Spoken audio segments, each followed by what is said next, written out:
it's time to enjoy Tornado, featuring the self-styled Tornado of stand-up, Mr. Stewart Lee.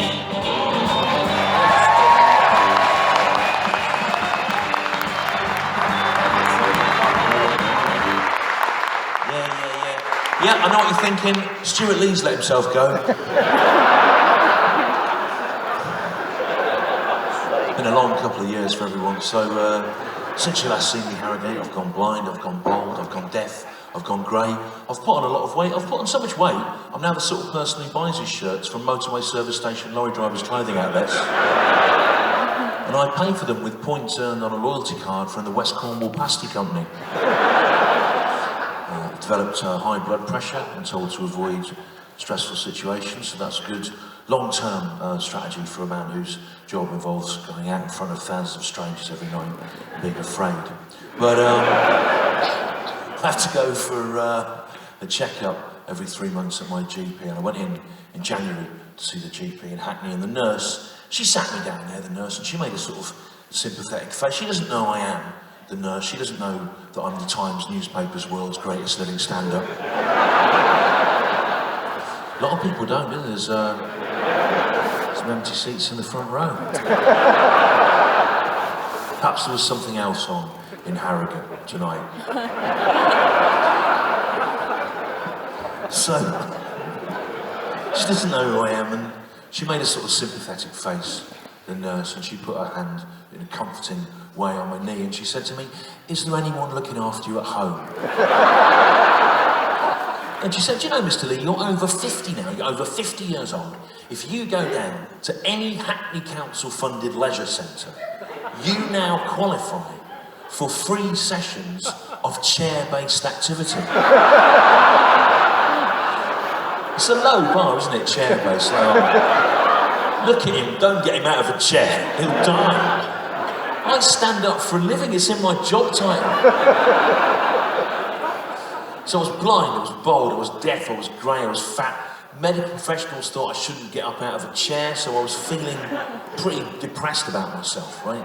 So in search of self-esteem, I Googled myself, and if you're just arriving now, this is the last possible point at which you can join the first hour of the show and understand it.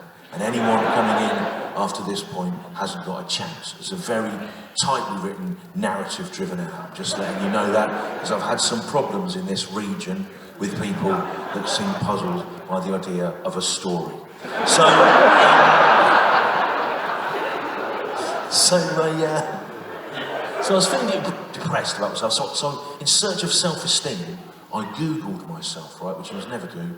Don't Google yourself. But I found that the most visited reference to me on the internet, the thing most people in the world will have read about me, is on the website of Netflix, the world's largest stand-up comedy provision platform, and it's the Netflix listing for the last thing of mine that they bought, Stewart Lee's comedy vehicle, and this is the Netflix listing seen by billions worldwide for that programme. There's a picture of me going like that, and underneath it says, Stewart Lee's comedy vehicle, reports of sharks falling from the skies are on the rise again. And nobody on the eastern seaboard is safe. And that's most people in the world's idea of what I'm all about. Yeah? Let's have a look at that again, the most read piece of information about me in the world is me going like that, and it says, Stewart Lee's comedy vehicle. Reports of sharks falling from the skies are on the rise again. And nobody on the eastern seaboard is safe. And that listing stayed up there on Netflix for 2 fucking years. And is it any wonder that the Netflix viewers stayed away in their droves? Because when they tuned in, they were disappointed, weren't they? To find that Stewart Lee's comedy vehicle contained precisely no falling marine carnivores whatsoever. And at no point was anyone on any seaboard of the United States put in any kind of shark-based jeopardy, featuring instead, as it did, merely an out-of-shape middle-aged man complaining about global politics from a centre-left position, while simultaneously pretentiously deconstructing the very art form of stand-up itself. And they didn't want to see that, did they?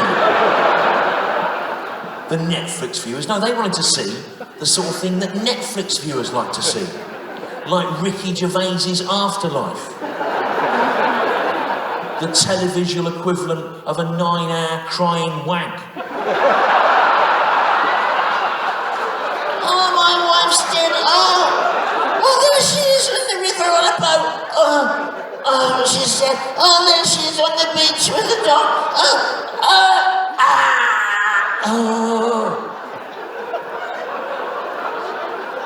That's my review of that. Stewart Lee's comedy vehicle reports of sharks falling from the skies are on the rise again, and nobody on the eastern seaboard is safe. I thought maybe if I made that show, as described by Netflix, they'd buy it, right? It's quite difficult to combine stand-up comedy with loads of falling sharks, yeah? Do you follow me? Particularly if you're trying to tour it, you'd need... Get on board, don't think when's he going to stop talking about this. I'm not, it goes on for an hour. Thinking, when will he do something that relates to my life? I won't, there's nothing like that in this. Right? Be hard, wouldn't it, if you're trying to tour it? What? That thing I was just talking about, right? You'd need loads of articulated lorries, loads of tanks of seawater, loads of shark handlers, loads of sharks, some method of launching the sharks at the stage, wouldn't you? Yeah. I wrote a proposal for it, I submitted it to the Ambassador Theatre Group chain, and they wrote back saying raining live sharks down onto stage an audience would, and I quote, almost certainly fall short of even the most cursory risk assessment. Theatre's policies, it goes on, irrespective of whether the venue is privately owned or council funded, are to prioritise the elimination of hazards. So it is unlikely, therefore, Mr. Lee, that any performance based on the introduction of vicious sea creatures into an area where the public are likely to be present, resulting in almost certain injury and probably even death, could be staged by any British theatre, though it is possible that these draconian restrictions may become more liberal since our departure from the EU. Allowing members of the public to submit themselves deliberately to fatal shark attack, should they wish to do so, free from the interference of Brussels take-back control. Usually there's enough applause there for me to do a little extra bit at that point, but not tonight, so hopefully be a shorter first half anyway. Stewart Lee's comedy vehicle reports of Now, the people you brought with you who've not seen me before, they're now going, is it just this? Does he just repeat the same sentences over and over again? Yes, that's right. For the first hour, it's a sentence about sharks, and in the second hour, it's a different sentence. So lower your expectations accordingly. Don't come and see me again.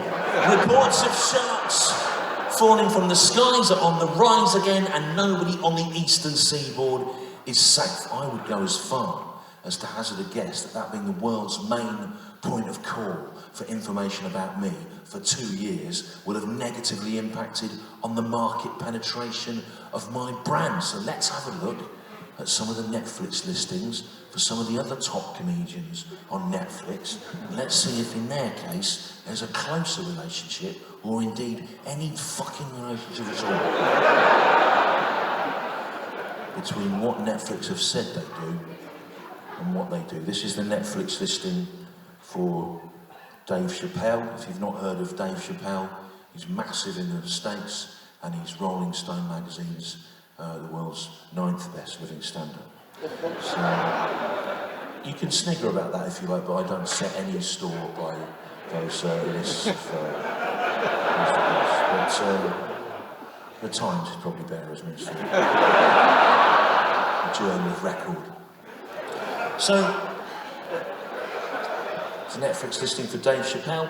Dave Chappelle gets real about racially charged run-ins, celebrity scandals and fatherly dilemmas in a searing stand-up set recorded at Austin's Moody Theatre. That's the kind of thing you want, isn't it? Yeah. You'd read that and you'd watch that and you'd go, yeah, that's what it was that. Were there any sharks falling in it? No. And that's all I'm asking for, yeah, level playing field. This is the Netflix listing for Jimmy Carr, Britain's own Jimmy Carr. Right now, Jimmy Carr's been in the news this year, but I actually wrote this material in 2019. before the pandemic, so I don't want you to think this bit is me trying to be topical. I don't really do sort of ambulance chasing topical stuff. I write what I write, and I wait for reality to align with it.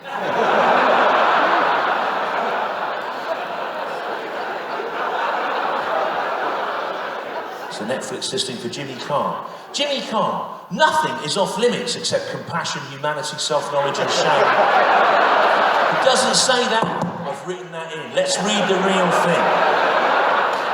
Jimmy Carr, nothing is off limits except tax and the payment of tax.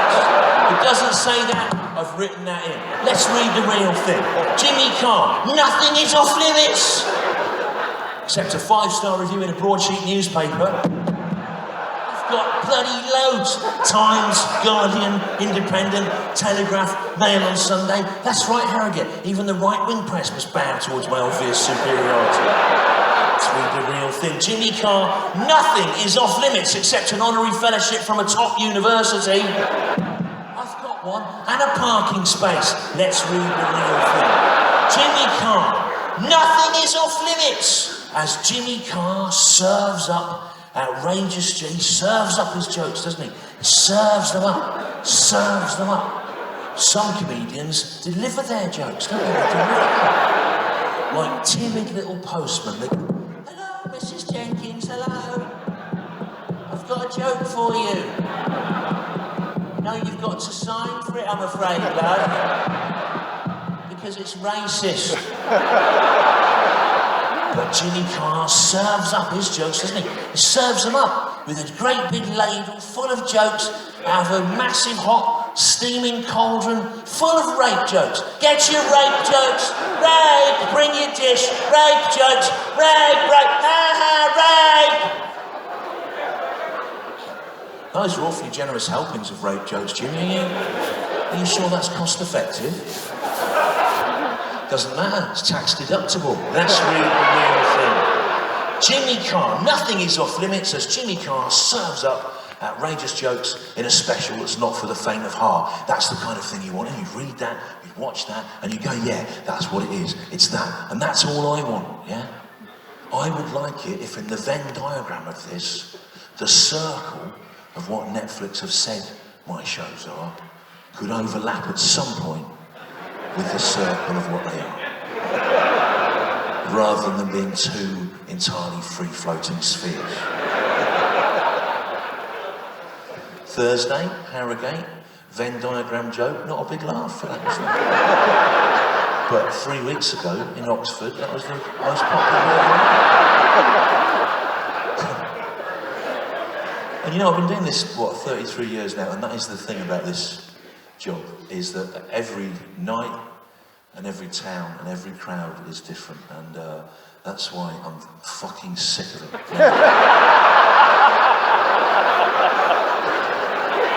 Sick of it. Because after all this time, there doesn't seem to be any way of knowing from...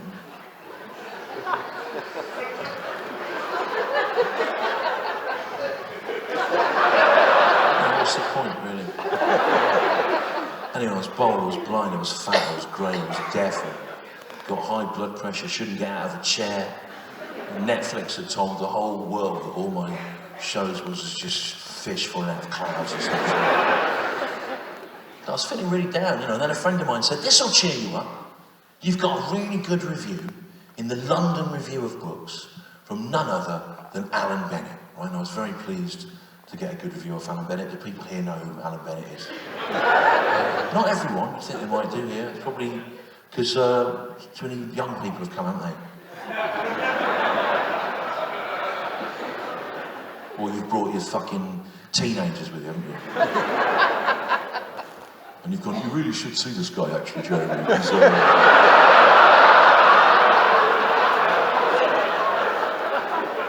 He's quite a significant figure in the...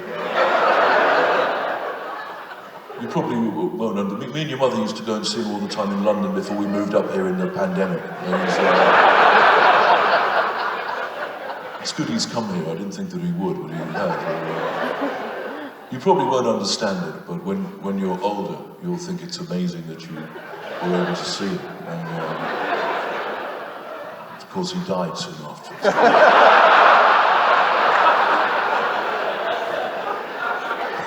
He didn't look well on the night. He seemed hot and like he had some mental problem. Don't bring them to this. They don't like it. They don't like Bob Dylan either, I've found. Don't take them to that. Alan Bennett, for Christ's sake, is from round here. He's the godfather of post-war British comedy. Alan Bennett, Beyond the Fringe in the 50s, and The Lady in the Van. And without Alan Bennett, you wouldn't have had Monty Python, you wouldn't have had the comic strip, the alternative comedy boom, nothing. You might all be here tonight, but you'd be looking at an empty stage. But because it's my empty stage, it'd still get 5 stars in The Guardian. Lee didn't even arrive in Harrogate on Thursday night. The stage was empty for 2 hours. What better comment could there be on the state of stand-up today? 5 stars, The Guardian.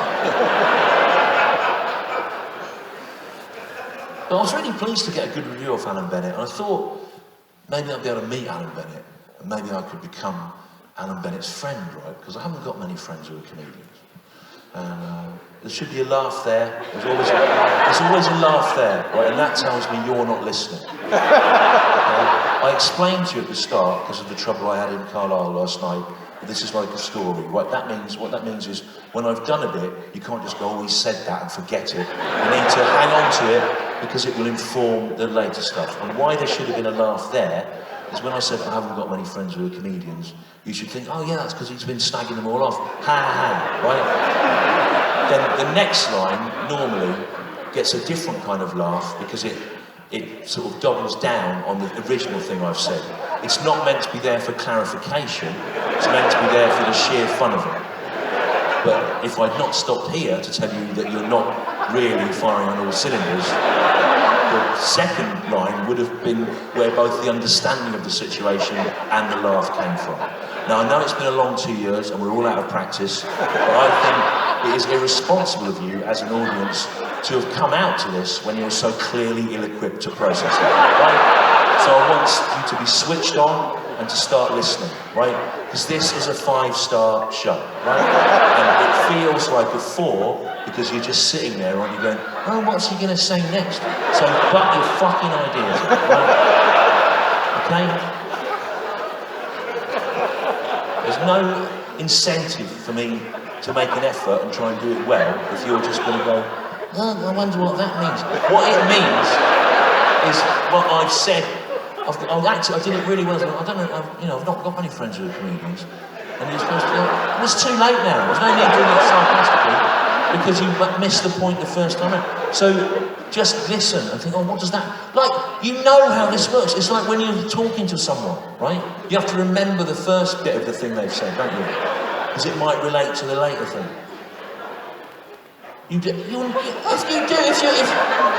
If someone's going, oh, I went on holiday actually, and the fish was really nice. It was some Greek island we went to. Oh, did you? Yeah. And we'd go swimming afterwards. Oh, where did you go swimming? On holiday. I just told you. I've forgotten that. You can do this. You do it in everyday life all the time.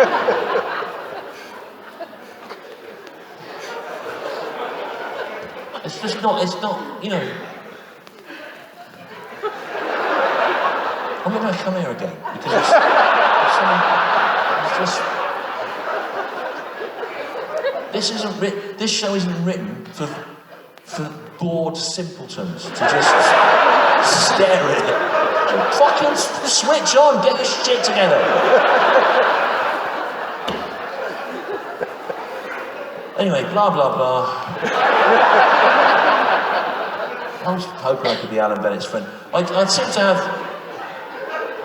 Well, it's difficult for the young comedians to make friends with me. I think the problem is, it's hard for them to become friends with me since the Times called me the world's greatest living stand-up. Heavy is the head that wears the crown. Do you know who that is, man in the front there, that song? No, it's Stormzy, and you are a racist. Don't come and see me if you don't know what everything is, okay? Because there's no telling, it's not racist, is it? Lots of people are around here, though. So,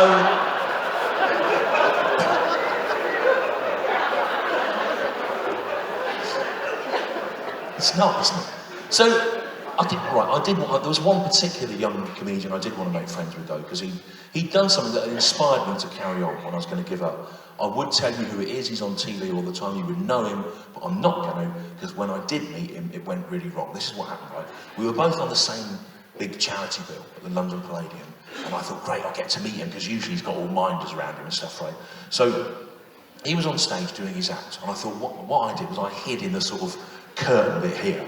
And I thought, when he's finished, I'll jump out and then I'll become his friend, right? So he's on stage, he's young, he's on TV, young TV comedian, he's doing his act, right? And he's going,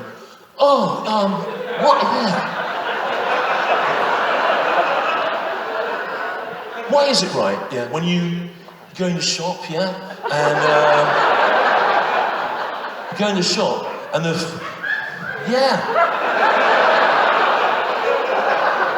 you go in the shop, don't you? And the front bit of the shop, where they sell all the stuff, that's all like empty, and it's all squeezed up. It's all small and squeezed up, the front part of the shop where they sell the stuff. But the bit behind the counter, that's empty, and that's massive. What's that all about? Why didn't they just make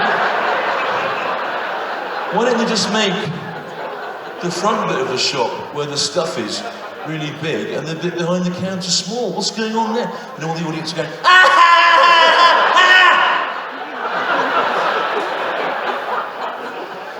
And I was watching that from the side, right? And I thought, well, I know why that is. I do. Now, does anyone here, let's see.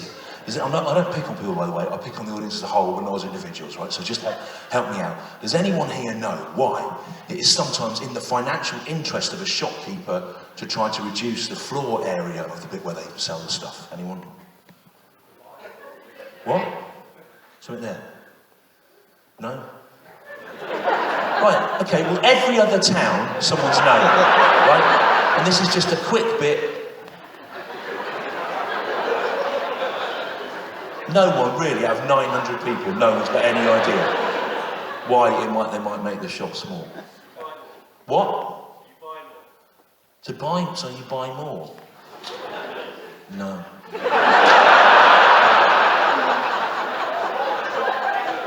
For what? Less rent, that's sort of in the right area, it's less rent. What? It's a combination between those two things. Normally... No, not Alan Bennett, no, because that doesn't relate to this. That's just some words for earlier. That's not how shouting out on a show works, is it? It's good that, as a member of this audience, you've managed to remember something. Right, normally this takes 2 goes, bang bang, and we move on. I don't want to get dragged down. It's called business rates. Every other town someone's known. Often where there's a much smaller audience as well. Never mind.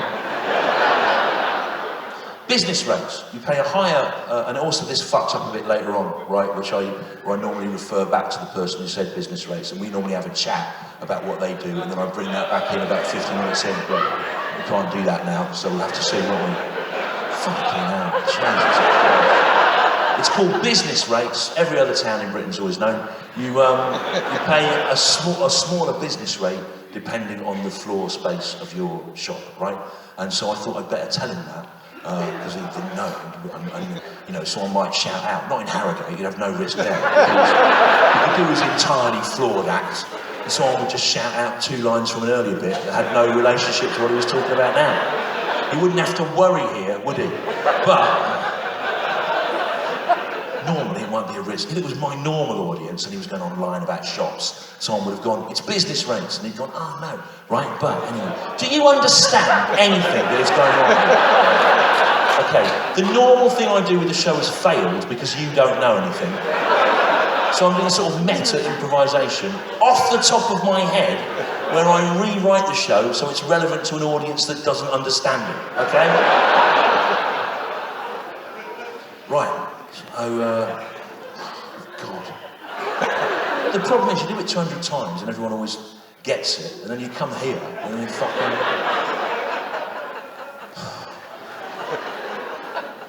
So I'm just thinking what other things fall apart now because didn't know what it was. We'll have to figure out when we get there. So,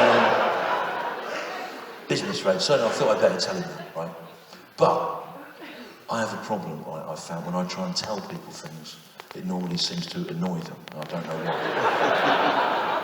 I know why it is tonight, because I'm dealing with 900 fucking idiots. But normally, people seem to, I don't know what it is, right? So, I'll give you an example of what I mean. I was in Nottingham last year, right? I was walking on the road, I saw one of these baked potato vans they have, with baked potatoes in them. And it was green, and on the side there was a picture of Robin Hood with a bow and arrow, and then on the top it said, this is the thing that annoyed me, it said Robin Hood's jacket potatoes. I know, I thought, well, I can't leave that, can I? So I got in the queue.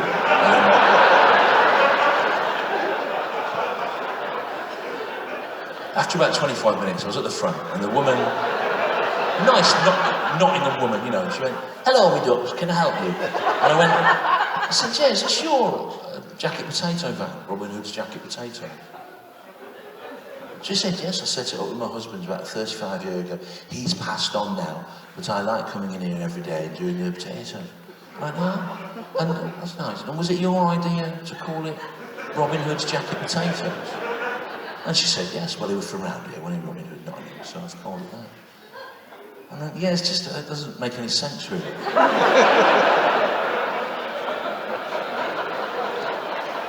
And she said, "I beg your pardon." And I said, "Well, the problem is that if Robin Hood was a real historical character, he would have been around between about 1350 and 1380.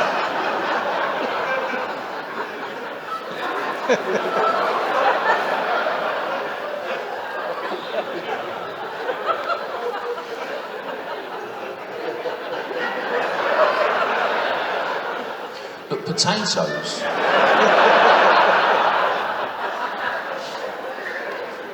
didn't even come to Britain until the mid-1500s. She said, "What's your point?" I said, "Well, my point is that Robin Hood wouldn't even have known what a potato was, let alone have had a preferred method of baking them. You know, the merry men would have come back, wouldn't they, from a raid, and they'd have seen some little foil parcels on the fire, and Sherwood fire, they'd gone, 'Oh, what's for tea?' And he'd gone, 'I don't know, they've not come here yet.' They're just empty foil parcels."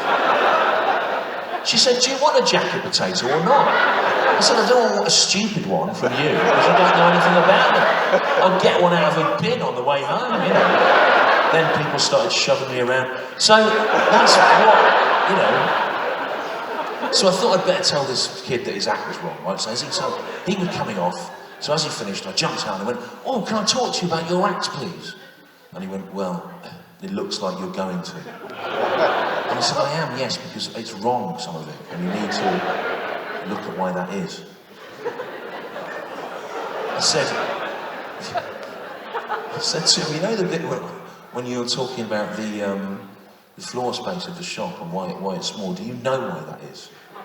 And he went, "No, but you're going to tell me, aren't you?" I said, "I am going to tell you, yeah, because it will help you to be better at your work." Because in stand-up, I think a story can be exaggerated or a punchline, but the initial establishing material of a joke needs to have a closer relationship with fact than you seem to be able to do. And if we don't have rules, you know, then the whole thing will fall apart. So what it is, it's business rates, and you'll find that in most towns people will know them. You know, you may come unstuck, so they pay a lower rental on the floor space if it's more than stuff. And he went, "Well, you've told me now, haven't you?" I went, "Do you want to go for a Chinese?"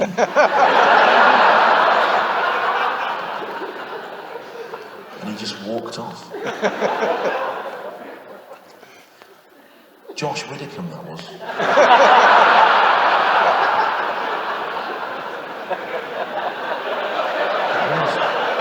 Josh Widdicombe, and it was Josh Widdicombe. Josh Widdicombe, and it was a shame because I did want to make friends with Josh Widdicombe, and I'll tell you why.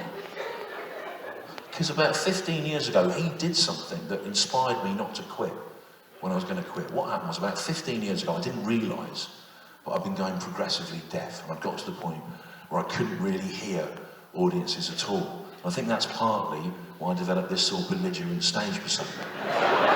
But actually, the gigs were going a lot better than I realised.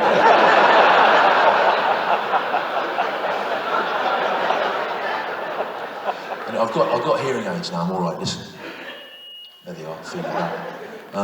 But there was a point where I couldn't hear anything, and I thought, well, I'm going to have to quit stand-up because of what is basically a disability. And I was very depressed about it. And then one night, I was watching The Last Leg on Channel 4 with all the disabled comedians.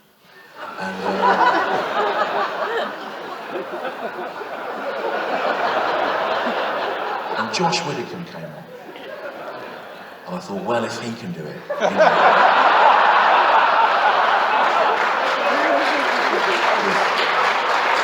with whatever it is he's got. I don't know what it is, but it must be awful, because they always gloss over it, don't they? They never put the go, and now Josh, and he just gets on with whatever his bit is. So, it's picking up a bit, isn't it? The night is just not very good at the start, you seem to be now. So I went out, that's finished now. You can actually forget that bit, that doesn't come back in. That's gone. Put that in the mind bin and clear yourself up some disk drive space, yeah? So, I went out and I bought a copy of the London Review of Books, and this is Alan Bennett, godfather of British post-war comedy's idea of a good review of me. Lee, mate, stand up. Yeah, I've not wasted the last 2 years.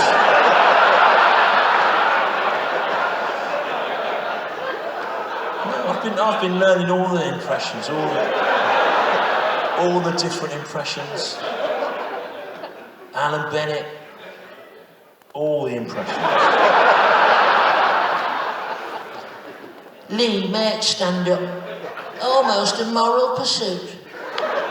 Predicting an audience's reaction, or lack of reaction, to his material in a way that makes other stand-ups seem obvious. He's fearless, undeterred by an audience's failure to respond.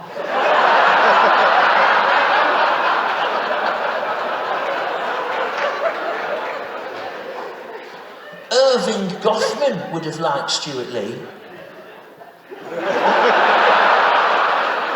What's that? Who's Irving Goffman? What does that mean? Irving Goffman would have liked Stewart Lee. That's a quote for the poster, isn't it? That'll pack him in at the Bradford Alhambra.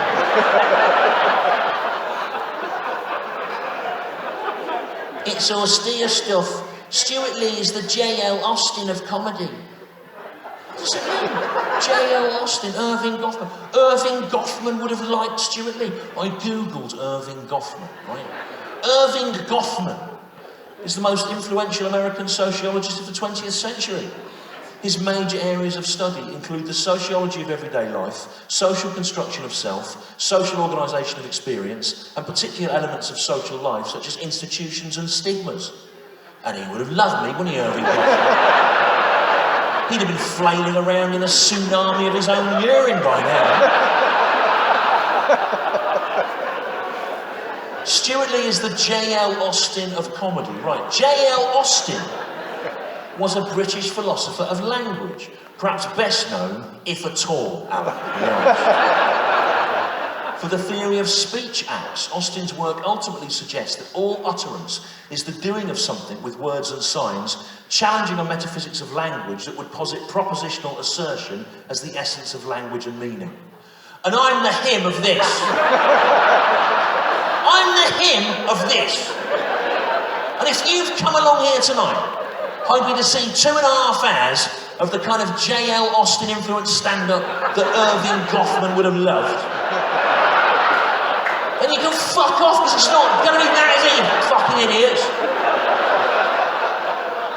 This is the kiss of death, this Alan Bennett review. This is worse, isn't it, than reports of sharks falling from the skies and on the rise again? And nobody on the eastern seaboard is safe. I hate Alan Bennett. What a weird, he's a creepy old red-faced man, isn't he?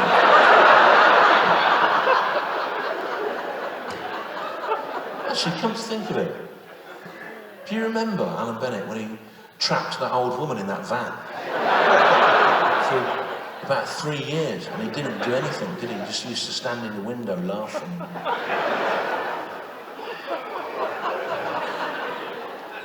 You know what, it's not fair though, is it? You know, Dave Chappelle and Jimmy Carr, they're not being compared unhelpfully to loads of dead linguistic philosophers. They've not got Netflix telling billions of people all around the world that all their shows are is just, you know, fish falling out of clouds and stuff. It doesn't say on Netflix, does it? It doesn't say, Dave Chappelle, a turbot lands in North Hertfordshire.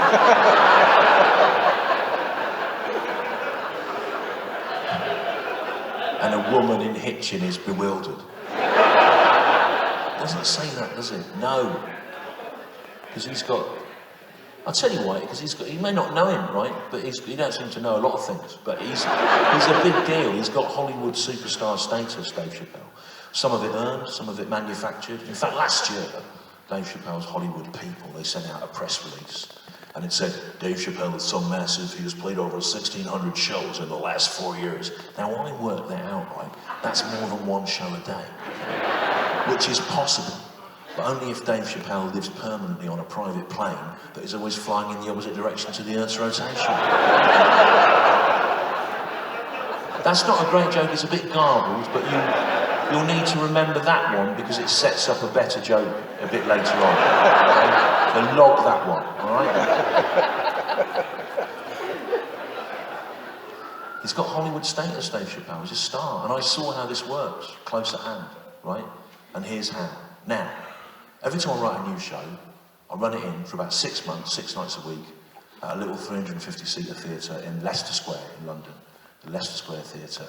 And I was doing a 7 till 9 slot, and I got to the end of my run, Saturday night, end of 6 months, and all the staff in the venue were in a freak-out panic.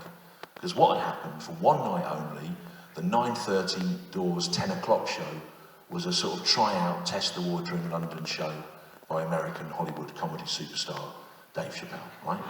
And I thought I'd better see Dave Chappelle, really, so I bought a ticket, 150 quid. Yes. Yorkshire horrified. Think of all the tea you could buy with that. You should be horrified, it is horrifying, I think, but I thought I should go, because it's like my line of work, you know what I mean? It'd be like if a sort of tea cosy and tea towel company came here to do a tour. Some of you would think, well, I should definitely go to that out of professional curiosity. Or if the best person at making overpriced cakes in the world came, and you think, you should go, and you'd go and see that, wouldn't you? But it's like that, it's like a trade thing, you know what I mean? I thought I should go. Right, so... 150 quid though, you know, and then I thought, well, maybe I could meet Dave Chappelle, and maybe I could become his friend.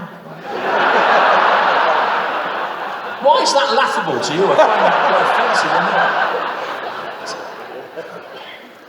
but I knew I'd meet him, right? I'm definitely going to meet him, because there's only 2 dressing rooms at the Leicester Square Theatre. There's loads here, they're miles away, all underground and everything, but at Leicester Square, there's just 2, one either side of the stage, right next to it. They come out onto it, basically. They're both about the size of a Travelodge bathroom, and you couldn't get to the one they put him in without going past the one I was in, so I knew I'd meet him. The only awkward thing was going to be that I've been called the world's greatest, the best living stand-up comedian, and he's only been called the 9th, right? Well, I thought, I'll get round that, I'll make a joke out of it, you know, I'll go, hello, number 9, number 1 here. Yes, welcome to London. I think you'll find that the audiences are very fair. Right, so... I came in 6 o'clock to set up my stuff, and all the staff were in a panic.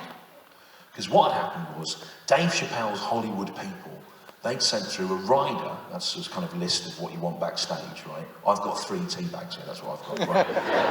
They sent through a list of, and it was like a Hollywood rider that they would have sent to the Hollywood Bowl or Caesar's Palace or something, or a football stadium, but they'd sent it to a little 350-seater theatre. So the woman who was on duty, she was in a panic, because she'd been told to take every single light bulb out of Dave Chappelle's room, that's about 100 light bulbs around the dressing mirror, and to replace them all with red light bulbs. The idea being, presumably, that it would feel like some sort of boudoir, but the room's so small, it just felt like you were trapped in the rear light of a Ford Fiesta.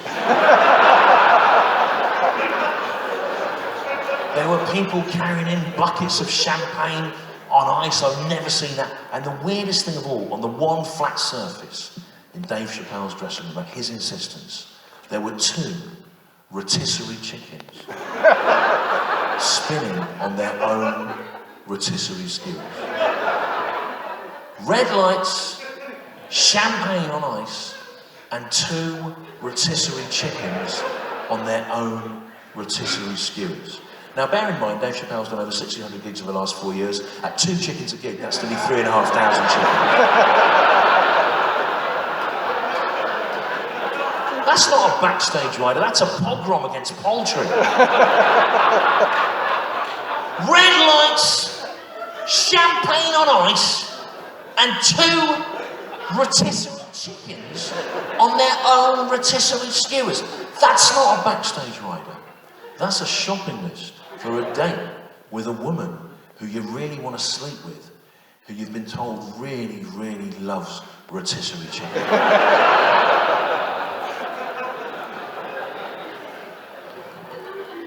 Come on in, honey. I got soft red lining.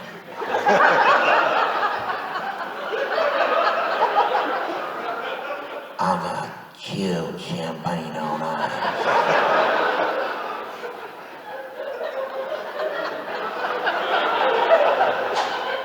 I got John Coltrane playing on the stereo.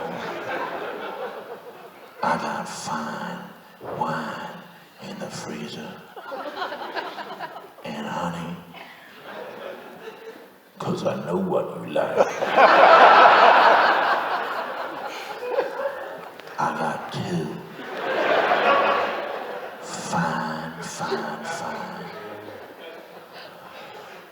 rotisserie chickens. And they're spinning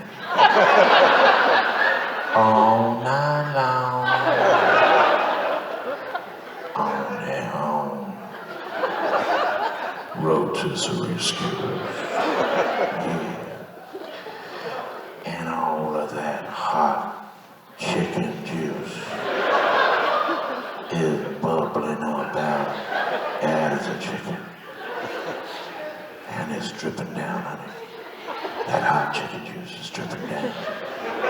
The chicken juice is dripping down the chicken. It's dripping down into the drip tray.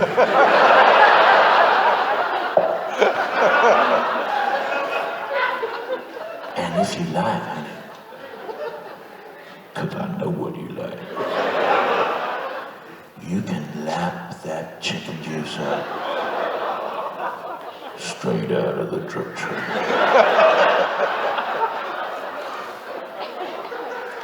Like a thirsty little cat. That's right. That's right, honey, I know what you like. That's right, honey, bathe in that soft red lining. Sample my fine champagne and drink that hot chicken juice down. Drink the chicken juice. Yeah, it tastes good, huh? It's hot and it's greasy. It's chicken juice. And it's running down the chicken. It's dripping down, honey. Drink it up. Drink the chicken juice. 'Cause it's what you like. It's chicken juice. And it's just... Oh, honey, you've got some chicken juice running down your chin, honey. Hold still. While I kiss it off. I'll kiss the chicken juice off your beautiful face. I'll kiss it off. Oh, honey, that's so much chicken juice. You only have to lick it off, lick it off. That's right. Drink the chicken juice, Dan. That's what you like. You like chicken juice. Drink it down, honey. Drink the chicken juice. Drink it down. Put your face in the trick tray. Put your face in the trick. Yeah, I'm not sure about that bit.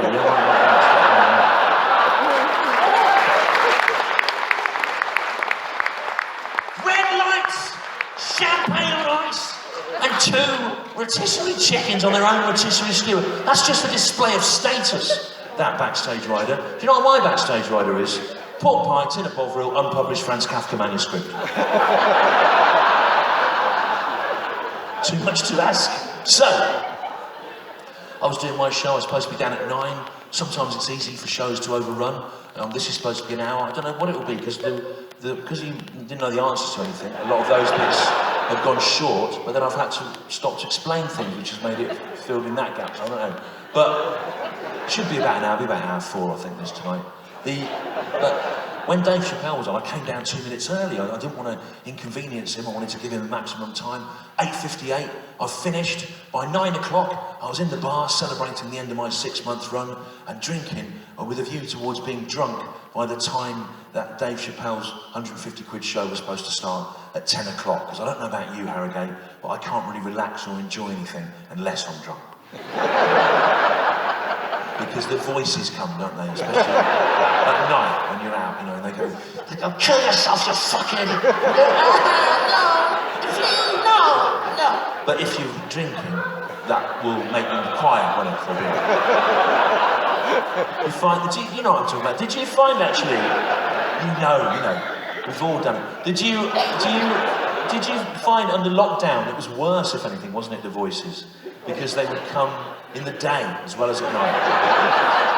Did you find that? I did. I said, this might have happened to you, was I'd go out for my walk in the day in the park, you know, and the voices would come and they'd go, eat that dog shit, you stupid wanker. And I'd be crying, you know, on the bench. And then what I started to do, and you might have done something like this, I got a big, long coat with big, long pockets that I could hide wine and spirits in. And so I'd be walking around, and they'd be going, eat that broken glass, put it in your eyes, by the bin, you fucking idiot. And then I'd get the wine, I'd drink all that, and I'd go, that's made you go. Did you find that? I know a lot of bit of observational material there. Trying to broaden my appeal, you know, get out of the echoing civic hall circuit.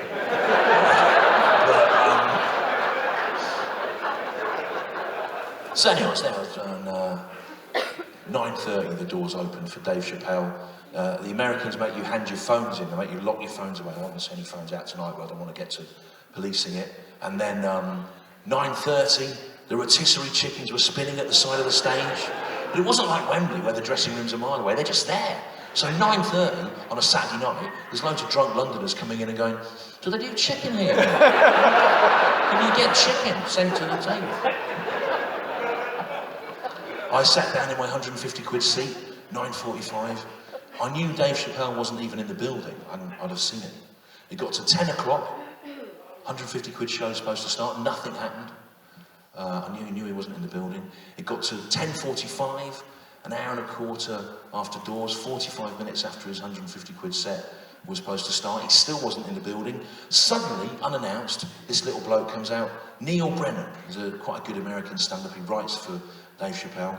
And he did about 3 minutes, and then he lost his nerve, and he ran off. And I think it's because it was going okay by British standards, but it wasn't like when you watch American stand-ups in America on TV, and it's just an hour of people going,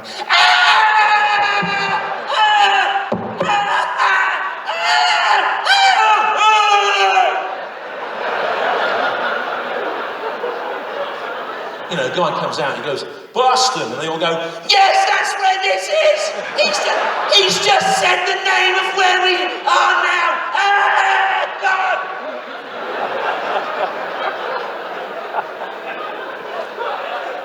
It's only 33 years of touring the UK. It doesn't happen here. You know, if I go out and I go, Carlisle, people go, yeah, we know. We only come out to forget.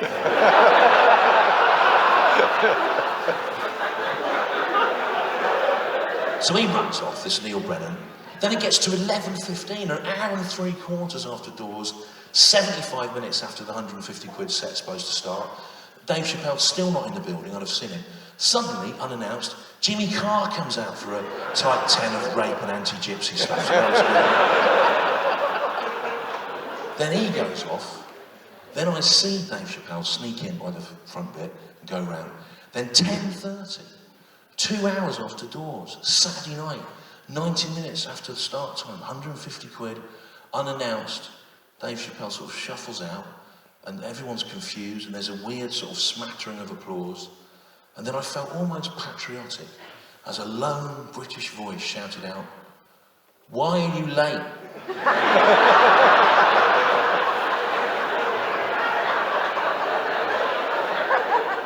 And it wasn't a like American. It was just someone on a Saturday night with a babysitter, you know, going, "Why are you late?" And this is what he said, Dave Chappelle. I wrote it down. He said he had been waiting backstage all night, which was an absolute barefaced 100% lie, he'd not been in the building. Then he said, but there was another act on before us, and he didn't finish on time.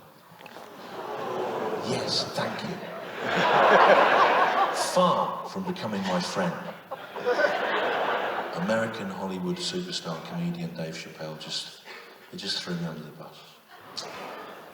Now, it's fair to say that on that night, the last night of my run, and what with the extended time as well, I had miscalibrated my drinking.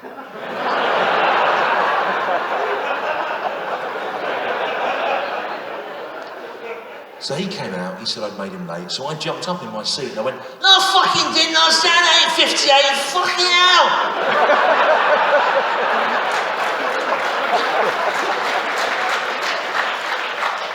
Then suddenly, I realised I was being approached at speed from all different corners of the room by 6 big blokes in combat outfits, on walkie-talkies, Dave Chappelle's private security team, which he takes all around the world with him. Right now, I don't have a private security team. Or maybe I do. And that man who shouted out Alan Bennett, he's the head of it.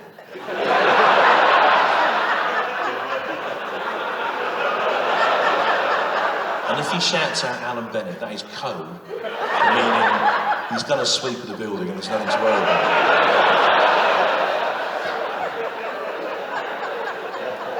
But if he shouts out Jonathan Miller, that means there's been some threats online. So, it didn't work as well as it usually did, because normally I get enough information to make the second callback based on something else that people said, but there just really wasn't anything to work with here really tonight. So it's better normally that bit, because it's more enjoyable, because people always remembered that and you work it back in, but you know, what can you do? You can only work, you know, if you're given shit, then... So they were coming at me, Dave Chappelle's security guards, right? They're American, they don't know who I am, do they? They don't know that I'm the Times newspaper's world's greatest living stand-up. A lot of people don't. 2 empty seats there, right? They don't know, they just see a little grey fat old man calling Dave Chappelle a wanker. Right now they're American, they don't know what that is. They think it's a kind of regional cake you would get in Harrogate. And they hear me saying that Dave Chappelle is making up all lies about him on stage, which, to be fair, does sound like something some sort of deranged, paranoid stalker would say, doesn't it? So they ran towards me, they ran at me. So what I did was I ran away. I ran away up the steps of the Leicester Square Theatre with a 150 quid ticket for an unseen Dave Chappelle show, burning a hole in my pocket. I ran up into Leicester Place, north of Leicester Square, and I went across there and I hid behind a kind of electricity substation. They came out, Dave Chappelle's security guards, they ran down towards Leicester Square. I went back up towards Lyle Street, round the side of the Prince Charles pub. They saw me, and they ran up there. I hid in the kind of awning outside a gay bar, and they went round the corner up into Chinatown, right? They're trained professionals, but I've got local knowledge. I'm like the Taliban. And I ran west along Lisle Street, over Wardour Street, down the alleyway by the side of the Blue Post pub, over Shaftesbury Avenue. I was up in Soho now, running around. Dave Chappelle's security guards, they're in Chinatown asking people if they've seen a bloke called Lee. They're fucked, right?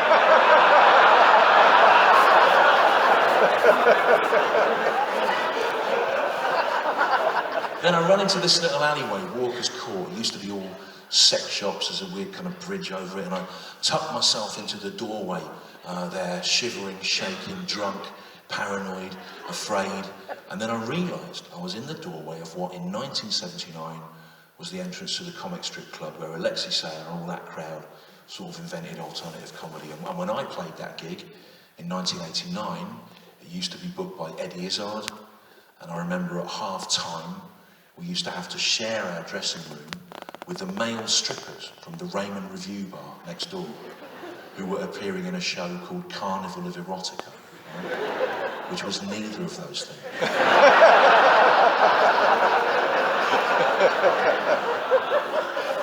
And the male strippers would come in at half-time into our dressing room, and they would sit down naked in their chairs, making small talk with us, and masturbate. But they weren't trying to climax, they were just trying to keep their penises sort of respectably tumescent for when they went back on. They didn't actually want them to be erect, because it's actually illegal to have an erection on stage, and the legal definition of an erection, if you're interested, is 45 degrees. Now, personally, I think that's too ambitious a time. And one of the things I was hoping would happen when we finally left the EU is we would get rid of all this stupid red tape and these regulations that are probably from Brussels. And I know that was one of the driving factors in Jacob Rees-Mogg's enthusiasm.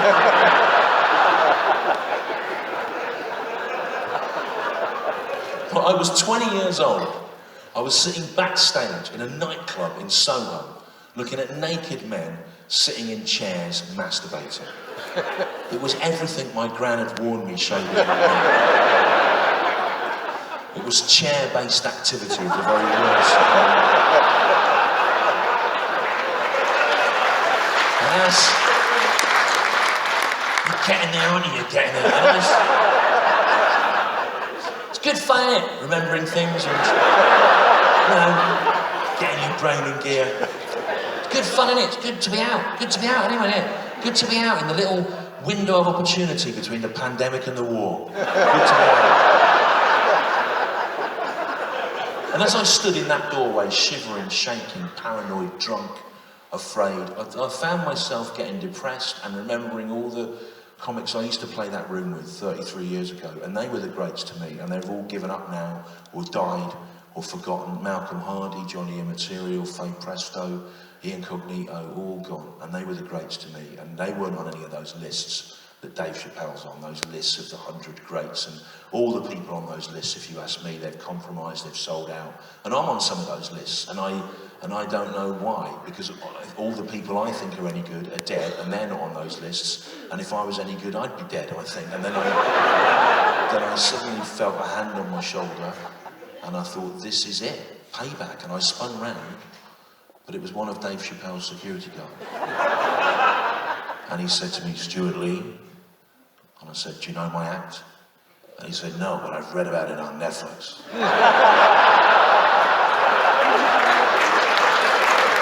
I said, it sounds amazing, man. All Dave does every night is denigrate the transgender community. But sharks falling out of the sky. How do you do that in a tight 7-minute club showcase? How do you do that? I said, I don't. Netflix made a mistake. He went, what?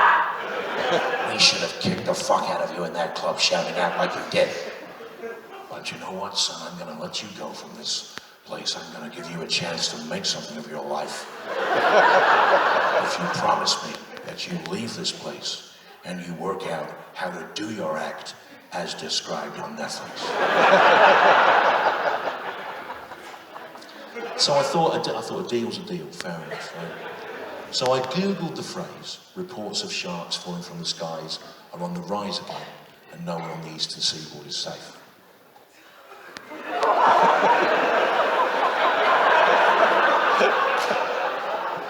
frightening, isn't it? Is that the proper way out there? Oh, badly designed, isn't it? If you're like me, you live in fear of people trying to kill you, and the only way out is for people to approach you in a sinister way.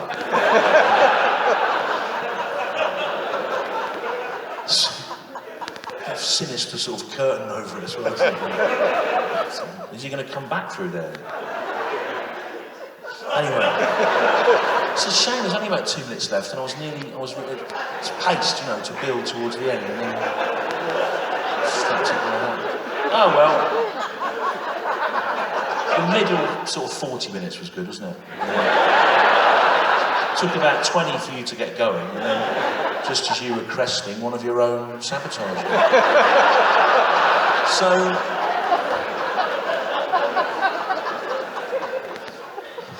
anyway, right, let's get through this now, come on. So I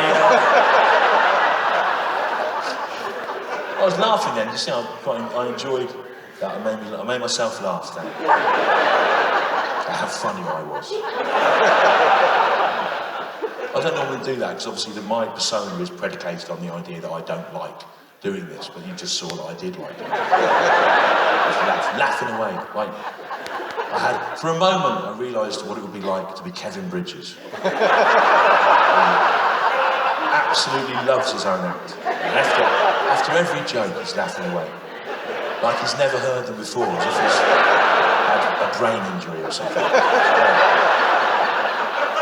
I wonder what I'll say tonight. So, it's very good, don't slagging him off on the internet. Right, so they got the security guard said I could go free if I worked out a way of doing the act as described on Netflix. So I went away and I Googled the phrase, reports of sharks falling from the skies are on the rise again and no one on the eastern seaboard is safe. And it turned out that is a description of a modern American horror film called Sharknado, right? In which a tornado snatches up loads, some people see it, snatches up loads of sharks, it drops them on land and they kill people. And for 2 years, for some reason, that was on my page, that description on Netflix, and they wouldn't do anything about it, right? I don't know if the same was true in reverse. I don't know if on the Sharknado page, there's a picture of a surfer's head being bitten off, and underneath it says, more deadpan humour. From Britain's master of the multiple callback ending. That's what this is, of course. So I looked into it further, and it turned out a lot of these American horror films, they're based on British horror stories from the 20s, the 30s, like M.R. James stuff or Arthur Mack. I mean, The Birds, for example, that's based on Daphne du Maurier, in it, from the 20s or the 30s, and then you know, and Sharknado turned out to be no exception. That was based on old British source material as well. In fact, in 1959, when he was appearing on Broadway in Beyond the Fringe, Alan Bennett actually supplemented his income writing anonymous horror fiction for the American pulp magazines. And I can't give you sharks falling down on stage in a stand-up show tonight, but what I can do, I'm just going to finish the first half by reading to you briefly from Alan Bennett's Sharknado.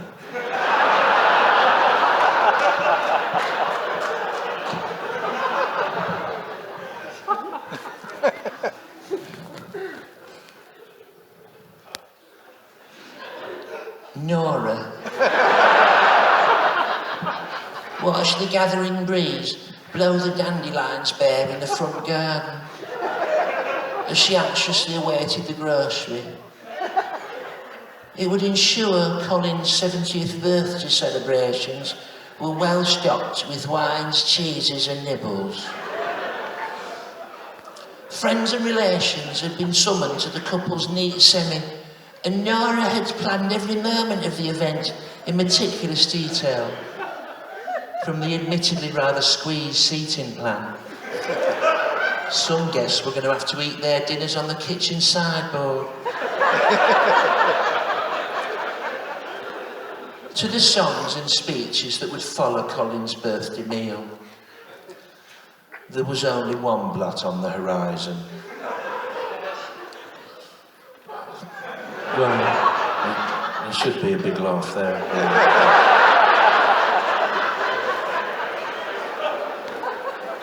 It's probably because that bloke went out. Do you want me to do the voice or just get through it? What do you want? We don't seem to have got the main idea of this bit. Do the voice, alright, okay. There's only one bloke on the horizon. A strangely garbled local radio news report suggesting that huge and ferocious sea creatures. That should have been reformed. Were raining down onto streets of Barnsley. But Barnsley were 30 miles away at least. Across the law. And the weather outside Nora's front window seemed normal enough for the time of year. Colin and Nora's oldest friends, Alan and Mildred, had already arrived. And were settled down in the kitchen, sampling some of Nora's homemade sausage rolls. A course of action which Colin thought displayed an unattractive streak of impatience. Help yourself so that, I see you already have equipped. In the sitting room, Nora nervously tuning the radio. Apparently, the fallen sea creatures had been identified as sharks. Though the particular breed was yet to be specified. And the mysterious purple cloud containing them was now heading towards Nora and Colin's hometown of Dewsbury. Yorkshire folk were warned to stay in their homes and not to go outside. Not even to fetch clean washing off the line. Or to chase a gypsy away from a tree.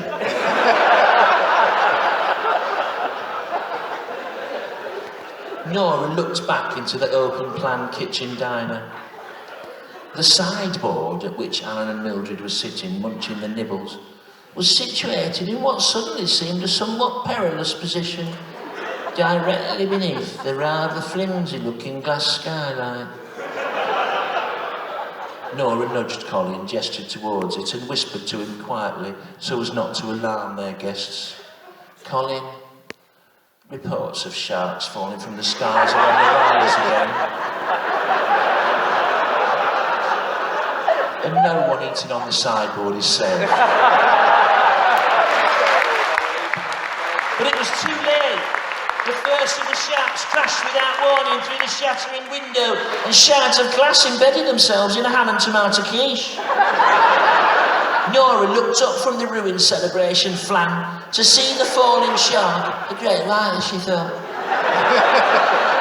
rolling around on the Axminster, a floral design which they had put down when the extension was built. Mildred's head was trapped between its jaws. Alan tried in vain to wrestle her free, but succeeded only in severing his wife's head from her spasming body.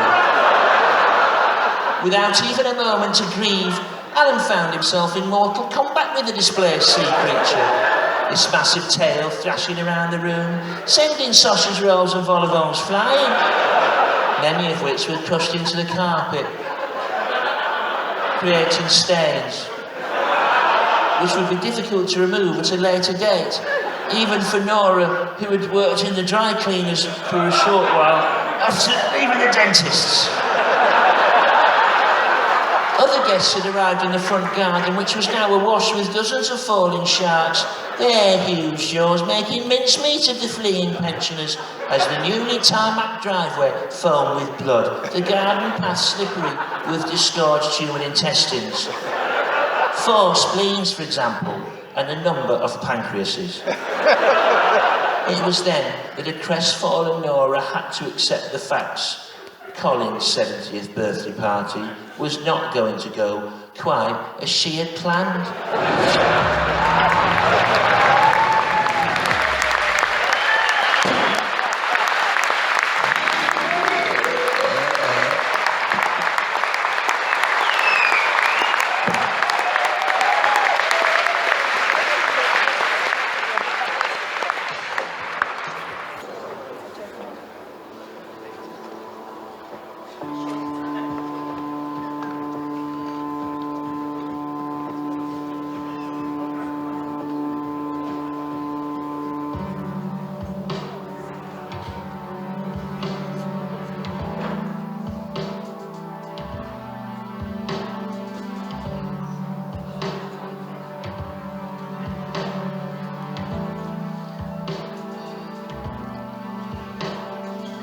Ladies and gentlemen, it's time to enjoy Snowflake, starring the self-styled Snowflake of stand-up, Mr. Stewart Lee.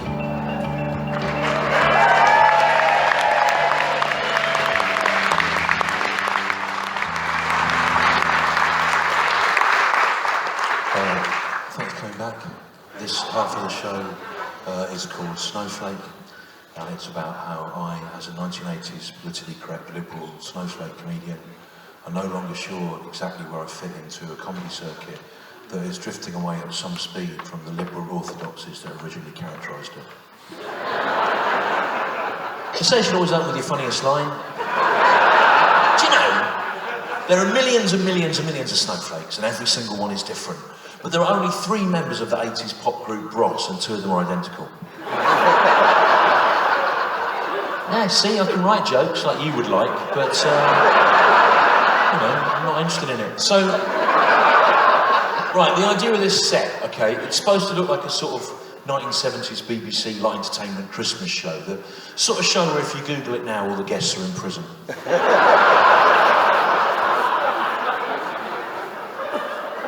Guitar there, don't worry about that. No, because I know what you're thinking. Oh, no one's going, oh, brilliant, an acoustic guitar. You're going, oh no, the middle-aged stand-up comedian is reaching for an acoustic guitar. What are you going to do with that guitar, Grandad? Are you going to satirise the news in song form whilst parodying a modern urban music genre you don't fully understand? Like the Lawrence Fox of drill.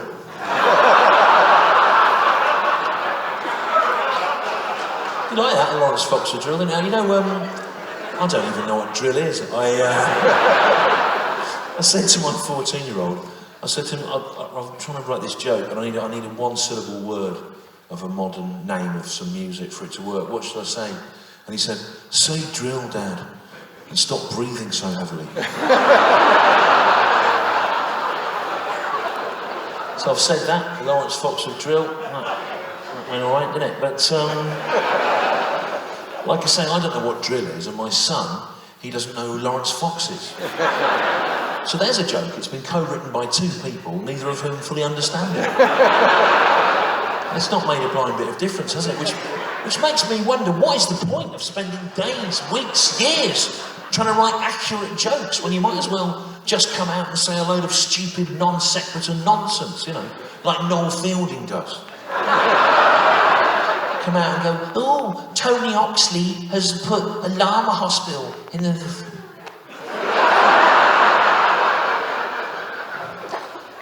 Couldn't think of where he put it. Right? Put it where? I thought someone had a suggestion where he could have put it. Strange, isn't it, tonight, the heckling? It doesn't make any sense. Blah, blah. Oh, I think, oh, this is going to be gold dust. What? Oh, nothing.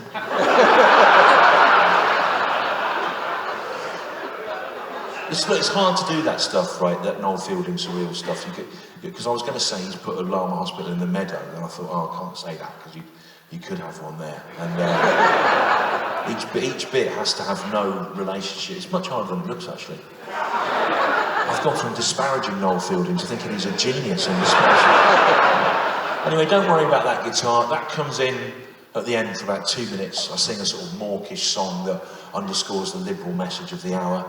And if you don't like that, there's some lights come off that ball thing, and then some snow falls down, so you can look at that.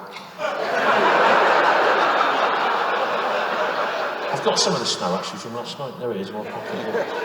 Like that? Yeah? Again, I love the end. There's bloody loads of it. People clapping it. So, yeah, I mean, don't worry about that guitar. All stand-up comedians are failed musicians. A lot of stand-up comedians are failed stand-up comedians.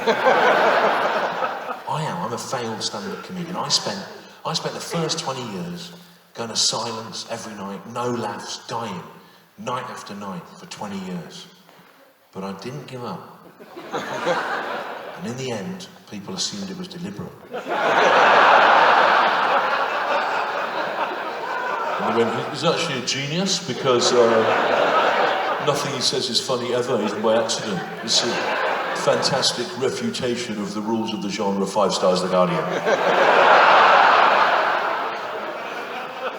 Then I just just got sort of stuck doing this really, and what is this? I don't know. Nothing, is it? I've not ever really understood what it is I'm doing. It seems to me that I come out here and I describe things that have happened to me as accurately as possible to the best of my ability. And people go,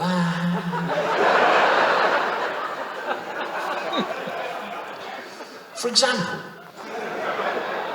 and that's how you know we're going into a tightly written bit, isn't it? For example, what? For example, here are some prepared sentences. So, for example, yeah, right. For example, no, it just seems to drive now. For example, what? No one says that, do they? No. Right. Anyway, for example, last year, and this is actually true. It is, by the way, because all right. Anyway, so last year, for example, and this is actually true as well. The first bit is, the second bit is an exaggeration. You'll see. It's based on the. Anyway, for example, last year, and this is actually true. It is. The first bit is, the second bit is an exaggeration. I got the idea from what happened initially. So anyway, for example, last year, and this is actually true. That's what they do, isn't it? The proper comedians. They get about half an hour into their set, and then they're telling you a story, and they go, and this is actually true. And you go, oh, what about the rest of it then? You feel slightly cheating, don't you? But this is true, this bit anyway. So the first bit is, the second bit is obviously exaggerated for comic effect. But that's sort of the point of this, really, isn't it? So let's get on with it. Anyway, it's not a night for self-indulgent improvisations, is it? Harrogate people seem to be working. So, for example, last year, and this actually happened. That's what Greg Davies does. He says, all the other ones, they go, and this is actually true. But what Greg Davies does, if you watch him, you'll see, he says, and this actually happened. And that's his contribution, I think.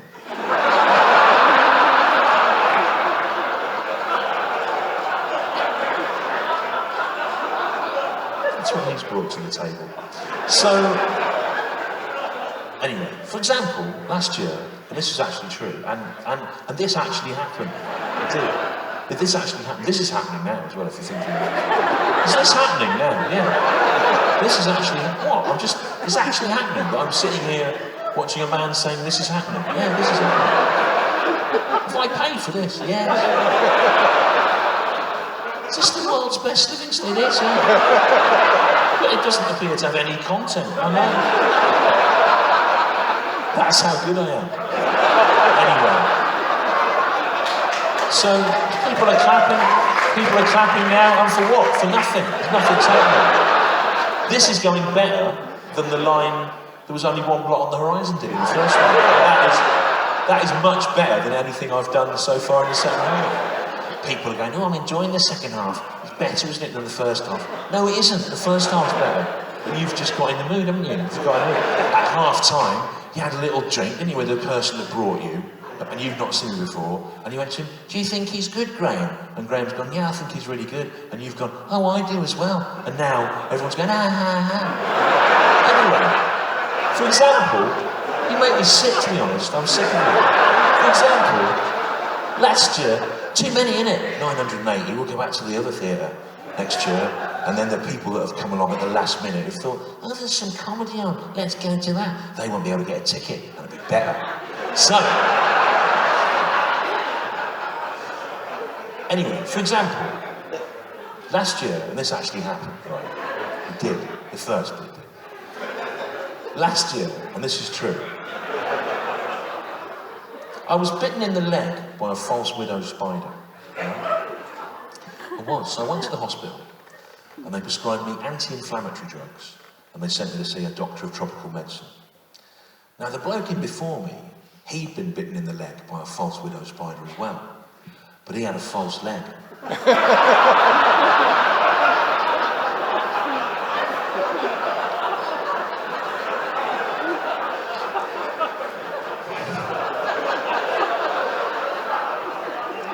So they prescribed him anti-irony drugs.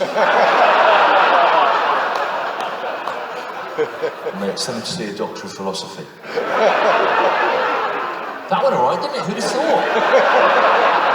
Do you know what, Harrogate? When that goes well, I've got a possible third extra section I can do to that joke. I tell you, I wasn't expecting to do it tonight, but I can.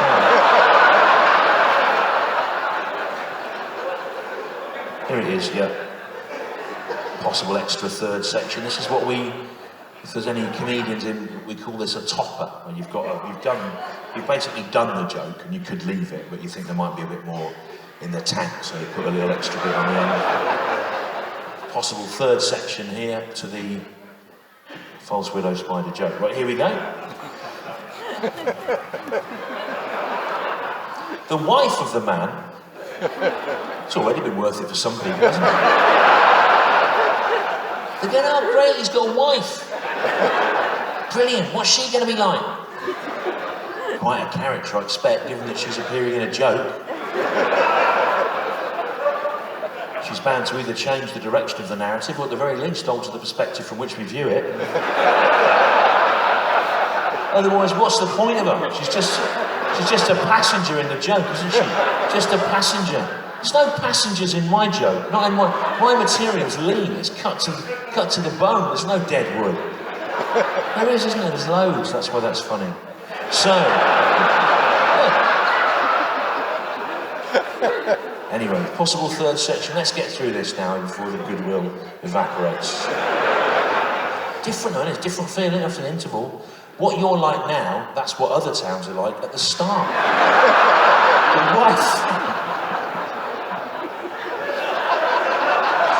You eat too much cake, it's slowing you down. There are other foods. It's the only food you can get here, isn't it? What would you like for lunch? Cake or some other cake? Can I have some protein? No. Not in Harrogate, it's bang. The wife of the man who was bitten by the false widow spider was told erroneously by the hospital that her husband had died.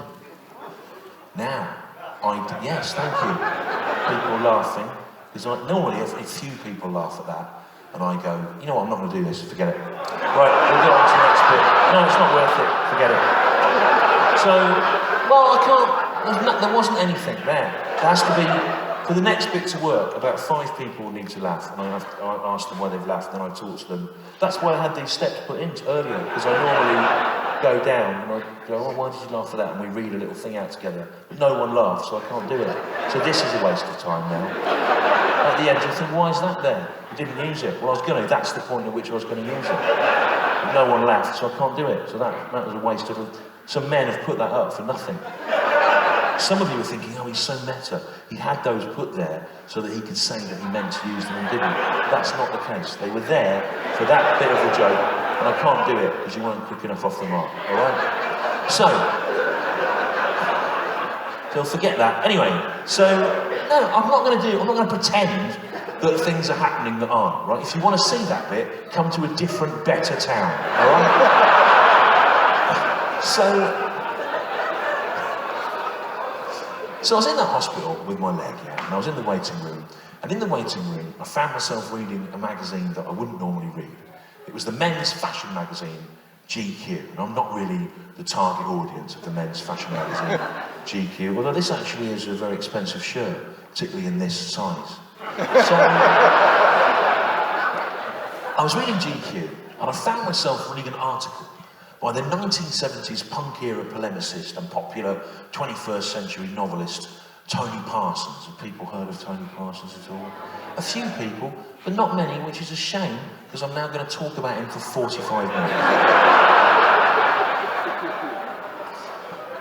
Anyway, Tony Parsons had written an article about a man who he described as being, and I quote,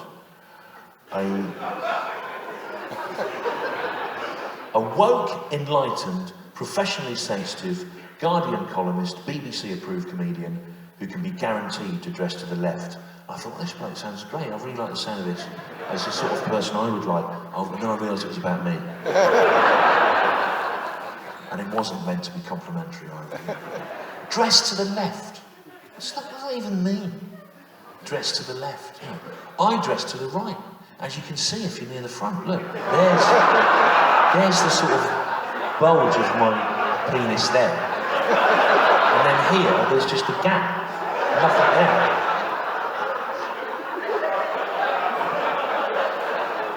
So I dress to the right, okay? But I've never voted for a right-wing party. So it's almost as if there's no relationship between the shape of your genitals and your voting intention. Of course, when I was young, my penis hung directly vertically down the middle of my groin. But over the years, as I've got older, it has drifted to the right.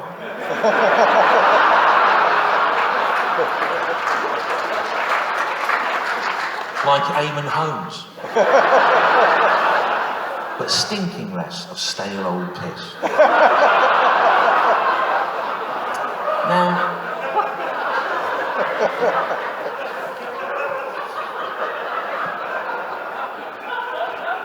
Now in the 70s, Tony Parsons, take my word for it, he was a sort of left-wing punk rock, socialist worker party, NME, Marxist sort of bloke. But today, he's a Tory Brexiteer, writes for The Sun and GQ. So presumably, over the last 45 years, Tony Parsons' genitals have changed shape. And they've moved across from the left-hand side of his groin to the right. Either that or they've stayed in the same place, and Tony Parsons' body has revolved around them. Like a horrible Catherine wheel made of meat.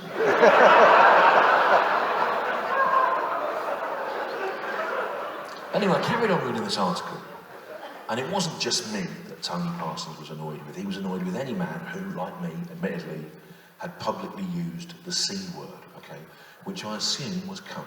Although, to be fair, it was hard to tell, because throughout the article, the last 3 letters have been asterisked out.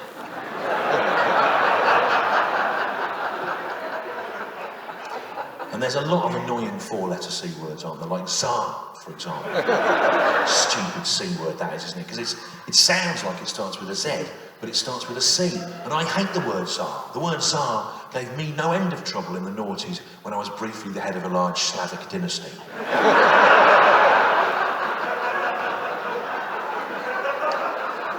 But it was cunt, I worked it out from the context. And Tony Parsons said that any man who had publicly used the C word cunt was, and I quote, the rancid tip of a cesspit that is the modern male attitude to women. The rancid tip of a cesspit that is the modern male attitude to women. Now, I've got 2 problems with being called the rancid tip of a cesspit. Possibly 3 if the second one goes well, but it does seem unlikely, doesn't it? There just doesn't seem to be the extra lift, does there? The individual bits of the show go well. We've got to the stage where most bits are going well, but what's different here to in other rooms is there isn't any goodwill carried on from one bit to the next. Normally, if you think that bit went well, I'm sure the next bit will be good as well, and then you go into that next bit trusting it. But here, I think it says something about Yorkshire. People go, well, that bit was good, we enjoyed that, but we'll set that to one side. We'll take the next bit on its own merit, and we won't allow any enjoyment that we derive from the previous bit to prejudice our feelings towards the next bit. So I've got some... I'm enjoying it, the show tonight. I'm enjoying it. But if this was the only performance I'd ever done, I would think it needed a lot of rewrites and stuff. But I don't think that, because it's better than this normally. So and I'm doing the same show as normal, so what elements changed, you think?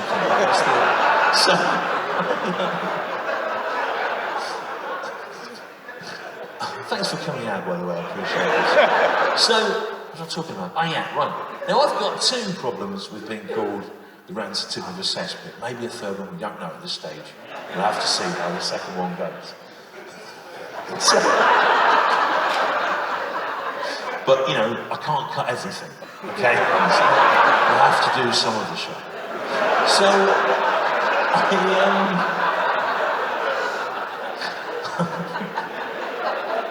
the first problem I've got with being called the rancid tip of a cesspit that is the modern male attitude to women is this, right? Now, I'm not an expert on cess, okay? Look at your faces lighting up, aren't they? At the mention of cess here in Yorkshire. When I'm in the big cities down south, I go cess and people just down here, I can see people going, oh, at last. There's something we can relate to. All this metropolitan stuff. Cess, is this what the levelling up agenda looks like? I'm not an expert on cess, I know you are here. Yorkshire, cess everywhere, isn't it? But I'm not an expert on cess, right? Or the storage, distribution and disposal of cess, right? But I'm not sure that it's possible for a cess pit to have a tip. Right? Because all the cesspits I've seen, right, it's about 8 I've seen. I know you've got more than that in your own garden, haven't you? Yeah. But I've seen that. But in all the cesspits I've seen, right, the cess, yeah, the cess lies flat, isn't it? It's a flat surface of cess. Like that. I don't need to tell you that, you've seen enough. There's a flat surface of cess, because it's heavier than air, isn't it? So it lies flat. It's not a gas, is it, cess? You can give off a gas, but then that's not, it isn't a gas, it's a liquid. The cess, in the cesspit, it lies flat, doesn't it? Flat surface of cess.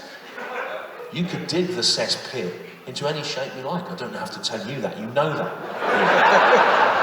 You could dig it in a conical shape, couldn't you? But even then, the bottom of the cesspit, that would be the tail, wouldn't it? Not the tip. The only way the cesspit could have a tip is if you could somehow flip it upside down, then immediately freeze dry it before it caved in on itself. And I'm not sure that Tony Parsons has got access to that kind of technology.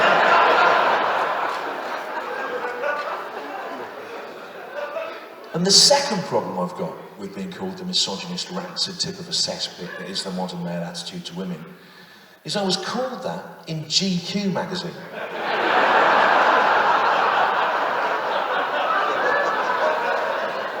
Which has an online hottest woman of the week feature. And they shouldn't be hot, should they, the women? No. Don't leave them locked in the car.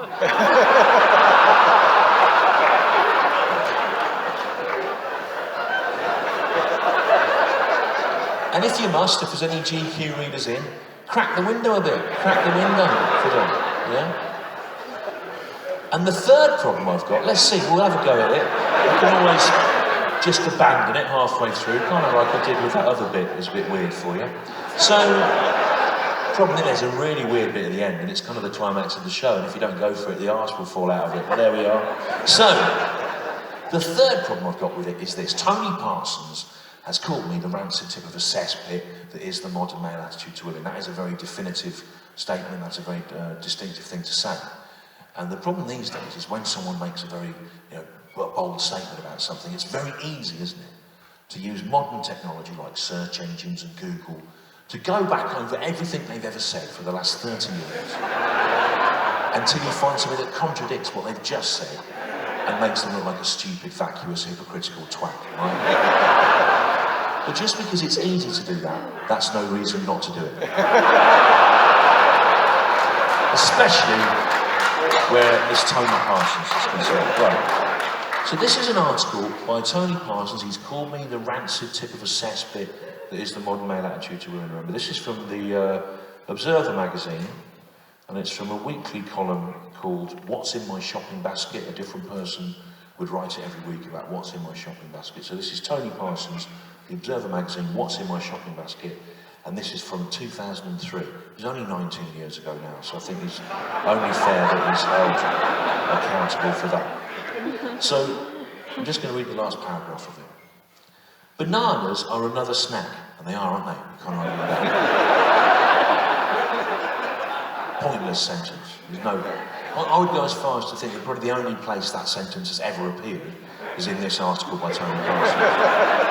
Because no one's ever had to say bananas are another snack. Because no one's ever found themselves in an argument with someone who's denying that they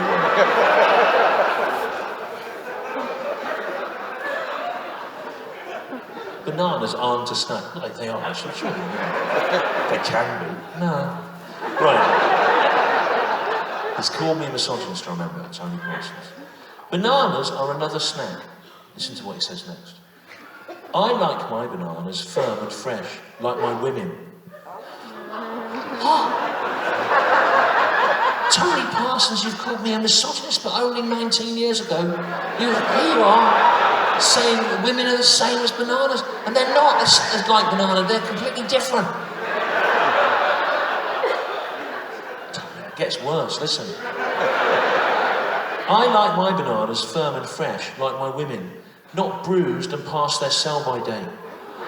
Tony, what banana women Parsons? You said that I'm the rancid tip of a cesspit that is the modern male attitude to women. You've done, 19 years ago, you've said women are the same as bananas and that they should be bruised and have a sell-by date. You think women should be sold like slaves. Tony Parsons thinks women should be sold into slavery and they're like bananas. I may be the misogynist, rancid tip of a cesspit that is the modern male attitude to women, but I am against the enslavement of women. The enslavement of women runs entirely contrary to the core values of the Stewart Lee brand. But I do like my women like I like my bananas. Not genetically modified and ethically farmed by a unionised workforce. Yeah. And that, John Cleese, is how you do a woke joke, you stupid, miserable old bastard. Isn't it awful to have lived long enough to see all the cultural heroes of your teens, John Cleese, Terry Gilliam, Dawn French, coming out with these miserable old people wheeling themselves out in their wicker bath chairs, their surgical nappies heavy with their own urine, waving their walking sticks and shouting off about woke young people and complaining about wokeness. Even Nick Cave does it. Nick Cave. My name's Nick Cave. I'm like an old Australian punk bloke from the 70s. There's too much wokeness now, isn't there? Everything's so bloody woke these days. You can't tell the girls from the boys anymore. I might write a song about that, actually. You can't tell the girls from the boys anymore.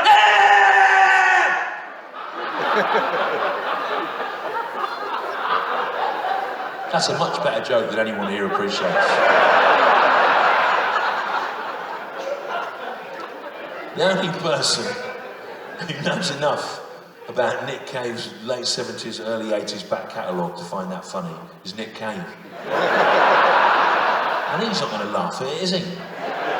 He's too busy dressed up as a bat and flying around, scaring all the woke people. Anyway,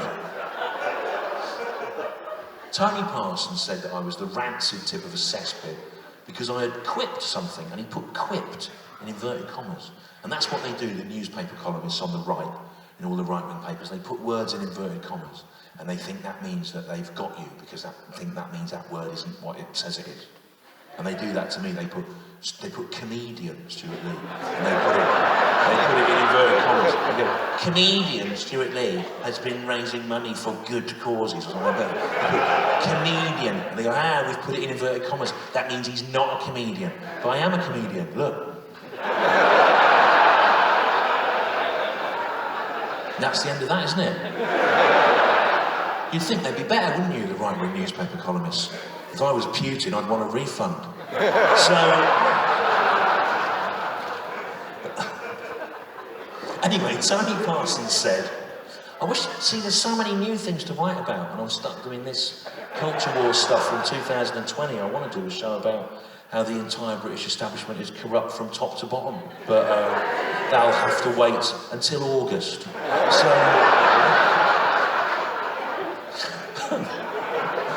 anyway, the good thing is, it's not going to get any better, is it? Let's face it. So Tony Parsons said that I had quipped something, which means he's either been sarcastic or he's never seen me, because I've done a lot of things, but I've never quipped anything. Right? No one's going to come away from this tonight, are they, and go, I loved all the quips. He's the quip master, isn't he? There's one quip after another. I said to you, didn't I? When will the quips end? I can't stand it. It's like Tim Vine on amphetamines. No one's going to say that. All that's going to happen is your teenager that you brought with you is going to go, it was all right, Dad, but it took him 45 minutes to tell a barely adequate anecdote about a writer I've never heard of. Can I put my music on in the car? No, you have to put it in there, and that, but don't even know that word. So, that's your phone you've put on your phone. Put it on USB to, oh God. So, I've not done that, I've just thought of that, I've not done that before. I'm so baffled by you, I thought I'd just try anything. So, it's a good bit, I'll do that in the next show. So, it's going to be that. It's going to be about the corruption of the British elite and to our annoying teenage star. I'm going to work the Guardian and the Daily Mail audience simultaneously with that show. And it still won't work here, that's the irony. So, anyway, Tony Parsons said that I had quipped the following sentence. He said that I had quipped, it wasn't just racists that voted to leave Europe, cunts did as well. Now, I did say that. Put my hand up. Don't clap. It's not James O'Brien's birthday party.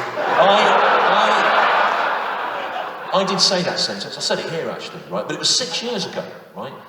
And I didn't quip it. If you saw me do that show, I didn't quip that sentence, did I? I didn't come out and go, hello, good evening. Hey, I'll tell you what, right? No, listen in. Hey!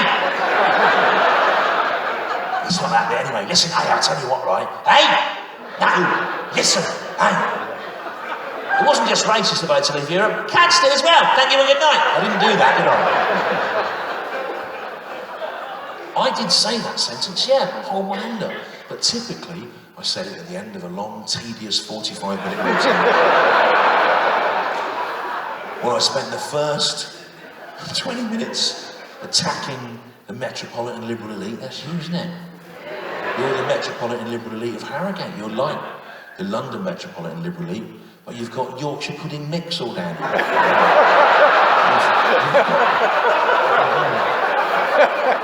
You've got some mix on me. You've got some mix on me. Have you seen the new documentary on, I've got mix on me. I've got mix on me. So, have you read the new VS? I've got mix on me, I've got mix on me. I spent the first 20 minutes attacking the Metropolitan Liberal League for being an out-of-touch Brexit bubble, didn't they? Then I spent the next 20 minutes appearing to side with the disenfranchised Leave voters, taking on board their anxieties, and then, for comic effect, at the last minute, turning on a sixpence, reversing those sympathies and calling them cunts. And what was funny about that was the shock and surprise of that. It was the two hard consonants cutting through the surrounding vowels. It was the fact that it was me using the C word cunt, because as a rule I wouldn't normally use the C word cunt. And the only reason I'm using the C word cunt so much tonight is to explain how I wouldn't normally use the C word cunt. So it's about shock, surprise, reversal of sympathies. To me, the use of the word at that point wasn't misogynist, because it wasn't about gender. Although I appreciate it's not up to me, a man, to go around laying down the law about exactly when and where the C word cunt can be used and whether it can ever be sort of severed from its traditional associations. Ultimately, it's up to women, I think, to say how they feel about that word, and it's up, when it's down to whether it can ever be reclaimed, it's up to women to say how they feel about that. I did ask one though, and she said it was fine.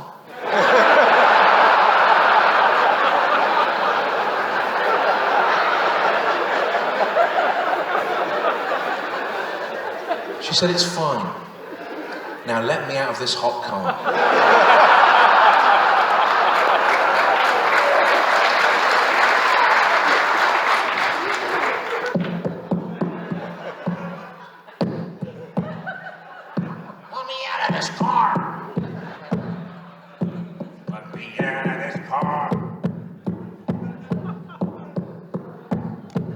That's what the American stand-ups do, isn't it? They bang on things. Have you seen that? Fuck, man! Fuck you, fuck, man, fuck. Fuck you. Fuck you, dyke bitch! Fuck, man. Yeah. Fucking Harrogate. Harrogate, London, England.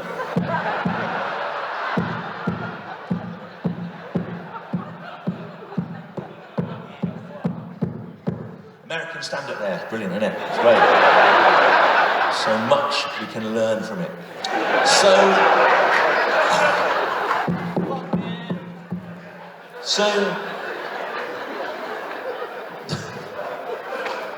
the question is, I suppose, is it more sexist to use the C word in a way that doesn't relate to gender than it is to say that women are the same as bananas and that they should be bruised and sold as slaves? I don't know. I don't know the answer to that.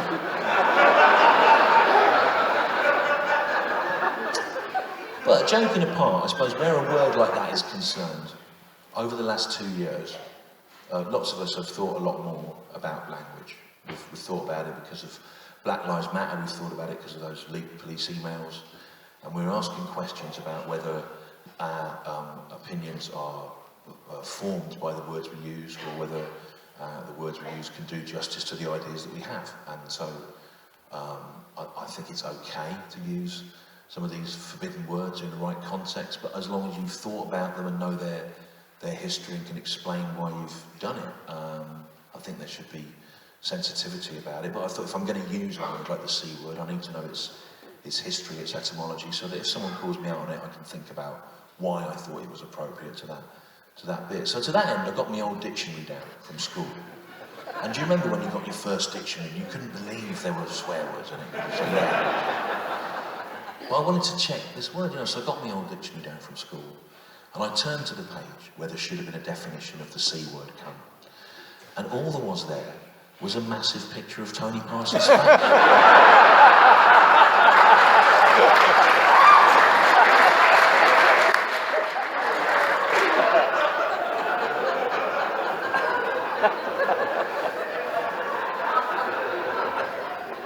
And someone, and this is absolutely pathetic, I think there must have been a National Geographic or something with an article about those, those little orange monkeys that live in the rock in Gibraltar. And there's probably loads of photos of them. And what they'd obviously done is they'd got a pair of scissors and they'd cut out all the penises of all those orange monkeys. About 3 dozen little orange monkeys' penises. And this is absolutely pathetic, but they had stuck them in a big ring around Tony Parsons' face, all the monkeys' penises. And then they got Tipex or something, and they made it look like all the monkeys were sort of all, shooting off onto all in Tony Parsons' hair and on his face and everything. Like all at the same time, as if on some sort of command, from a kind of Dr. Dolittle figure who'd gone, now my monkeys, now. And it was absolutely pathetic. And the most pathetic thing about it was someone on top of all that had drawn a speech balloon coming out of Tony Parsons' mouth. And he was going,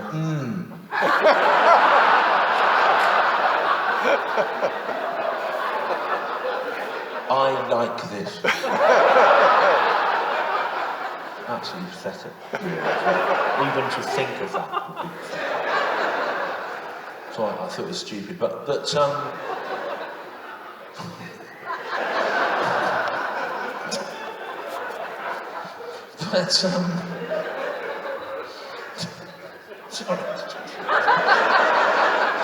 Sometimes you look at what you're doing and I think it's because it's in this lovely, dignified room to be doing that. Seems absolutely pathetic for 53 I am now. Not what they had in mind, is it, when they... It's good. Of course, the town, Harrogate, our town is now a huge destination for the wealthy because of the spa and the culture there, so we should build a venue for tea dances and orchestral concerts. Yes, and a man could talk about monkeys ejaculating on another man's face there as well. He could do, yes.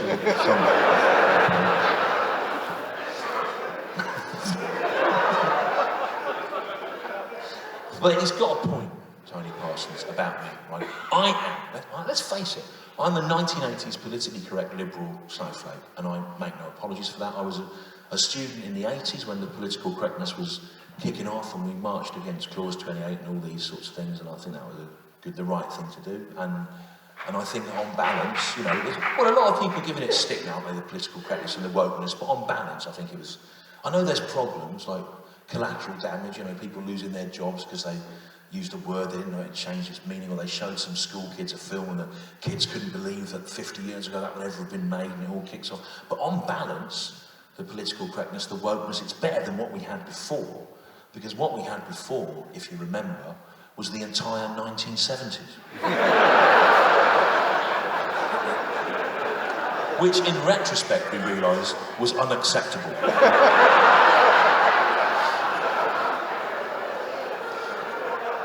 So what was going on? So when someone says, oh, political correctness has gone mad, it's normally someone like Dominic Raab, isn't it? And he's trying to get a bloke who thinks homosexuals should be executed to be the new head of the National Trust, right? So normally I'm suspicious of it, unless it's my gran. She's very straightforward, my gran. When my gran goes, oh, well, the political correctness has gone mad, hasn't it, Stu? It's the woke brigade. I go, why is that, Gran? And she goes, well, I was in the chiropodist the other day, Stu, with my feet, And Jane, the chiropodist, she said, oh, it's nearly lunchtime, Mrs. Dowden, you must be hungry. Would you like some of our broth that we make, our chiropodist's broth?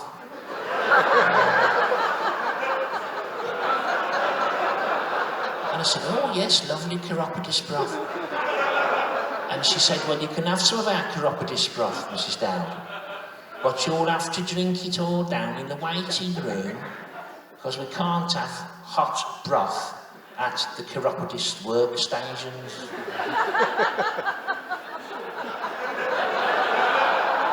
It's political correctness gone mad, It's the woke brigade. They're saying that we can't have broth anymore. In case it annoys the transgender people.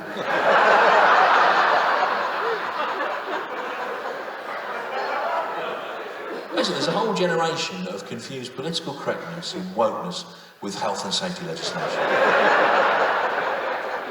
It's political correctness gone mad, Stu. In the old days, you could get in the bath with an electric toaster. And Joe could get a Japanese blowfish, the most poisonous fish on earth, slice it up, put the sliced fish in the toaster, toast the fish up, bounce the slices of toast fish out onto the bathroom mat, drop the electric toaster in the bath, go, fall on the floor, get the toasted blowfish, spread all AIDS and anthrax on it, eat it, dissolve your own intestines, and then vomit out the bloody liquid slurry onto the bathroom mat in the shape of a Nazi swastika. But now, the woke brigade, they're going, oh, don't do that. What if queers see it?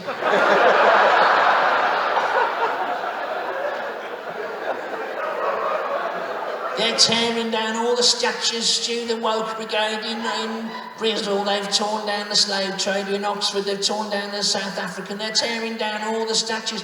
In Glasgow, the woke brigade, in the leisure centre, they've even torn down a statue of old Jimmy Savile. What's he ever done? He just fixed it for people. Probably used the wrong pronoun about someone, I expect. On the subject of which, where am I even supposed to go to the toilet now?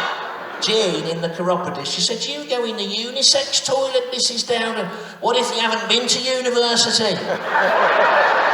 And you don't want to have sex in the toilet? What do you do then? Go in the ditch like a pig while a paedophile films it and uploads it to TikTok. It's all wrong, isn't it? In the Bible, let me remind you, it's Adam and Eve, not Steve and Eve.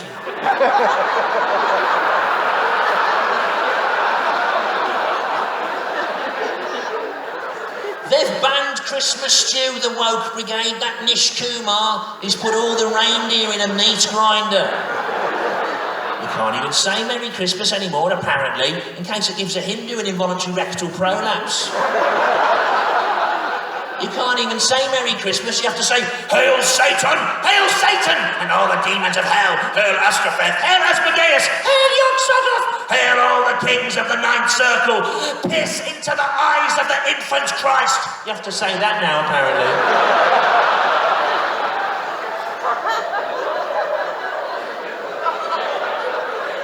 That's written in lights at Birmingham Shopping Centre. I saw it on the internet. It says, pierce into the eyes of the infant Christ. Enjoy your winterval. At the Palisades Shopping Centre, Birmingham. On Wednesday at 7 p.m, a blasphemous symbol will be illuminated by Benny from Crossroads.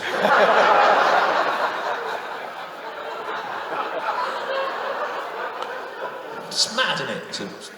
I know there's problems with the political correctness, but it's mad to think that we live, for people to say we live in a sort of totalitarian dictatorship of the woke, where you can't say anything. But when the Prime Minister, the highest office in the land, has been able with impunity to call Muslim women letterboxes, gay men tank-topped bum boys, black people piccaninnies with watermelon smiles, all single mums, unfit parents, and all kids born out of marriage, including presumably half a dozen of his own. Ill-raised, ignorant and aggressive. If the politics doesn't work out for Boris Johnson, he can put all that stuff together into a tight 50-minute Netflix stand-up special.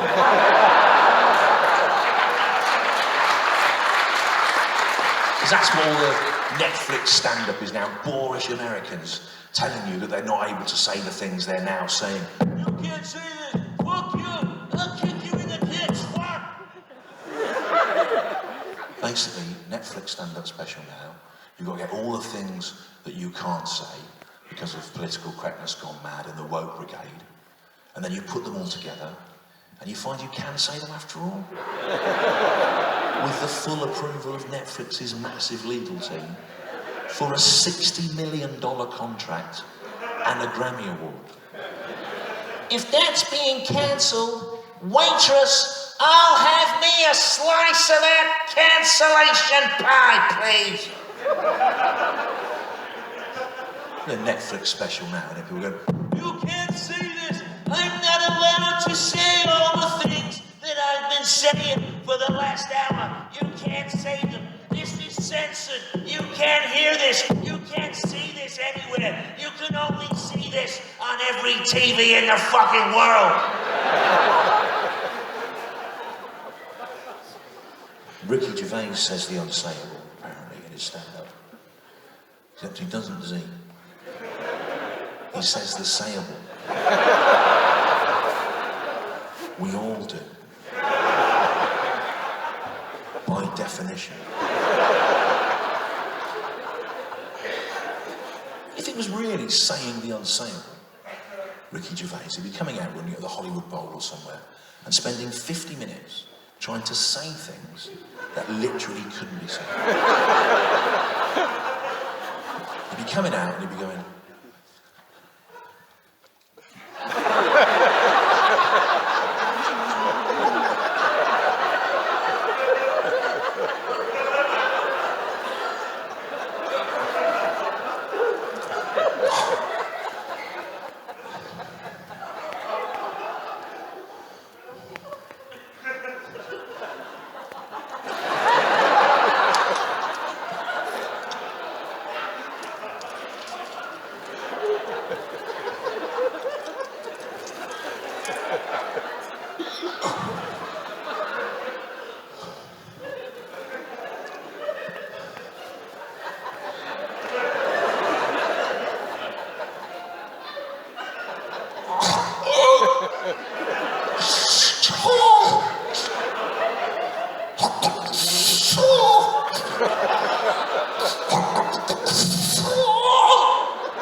You know, I went on the guest book of. I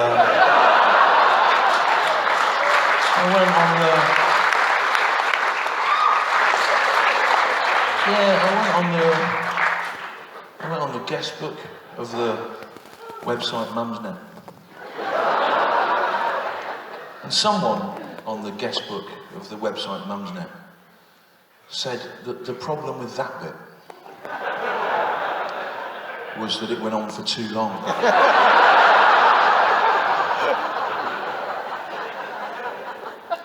And what I like about that comment is it suggests that that bit has a correct length.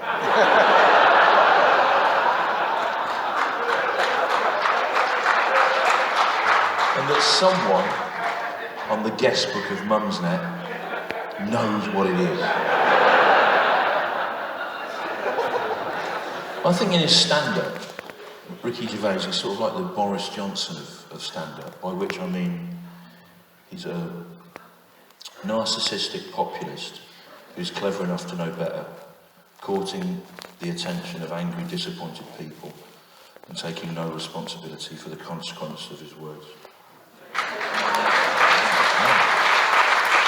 I don't know. No laughs there, were there? But a lot of people going, yeah, I agree with that. I agree with that. And if you go on the far right sort of news websites like Breitbart or Spiked, or if you look below the line in the Daily Telegraph or the Mail when they write about it, they say that's what all my shows are. They say there's no laughs for 2.5 hours. And there's just people going, yes, I agree with that. It's just virtue signalling people going, yes, that's right, and no laughs. And they say that when I film them, I dub all the laughs on afterwards. I'll be dubbing on more than that when I film them. They say there's no laughs in the whole show, just liberals going, yes, that's right. But that was true of that bit, wasn't it? That Boris Johnson, Ricky Gervais, there was no laughs there. It was just people going like that. And I wrote that bit to be like that, to show you who I would be if I was who they say I am.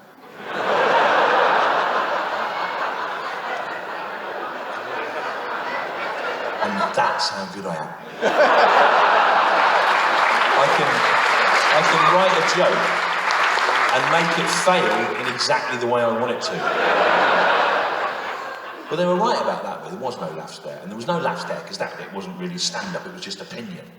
And the way you make opinion into stand-up is you have to express it in the form of a joke, right? And then everyone has to laugh anyway. So here is that opinion expressed in the form of a joke. I'm going to express it in the form of a 1970s working men's club joke, right? Here we go. Right, so it's great to be here tonight, and you may laugh, madam, if you were my dog, I'd still be worming you.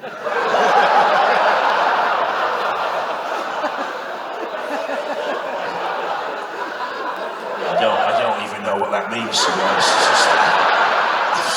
I mean, I assume there'd be medicine involved rather than me just pulling them out, you know, putting them in a bag.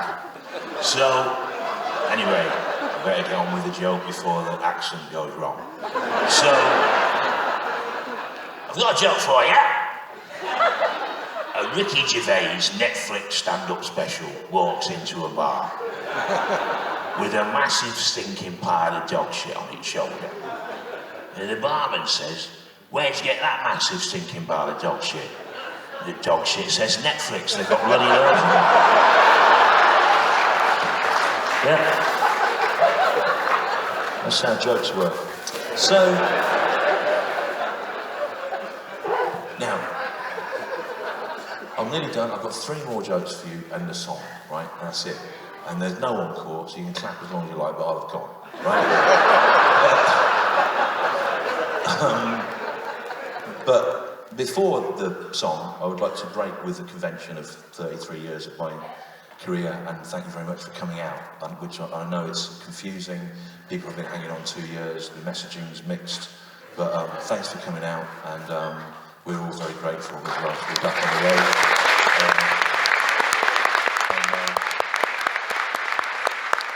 I'm particularly grateful to get that shark out of storage where it's been for 2 years. The most expensive 2-second joke in the theatre. And also, you know, I sort of ploughed on with this for 3 decades, one way or another, and I realised under lockdown that it was very difficult to do it without an audience.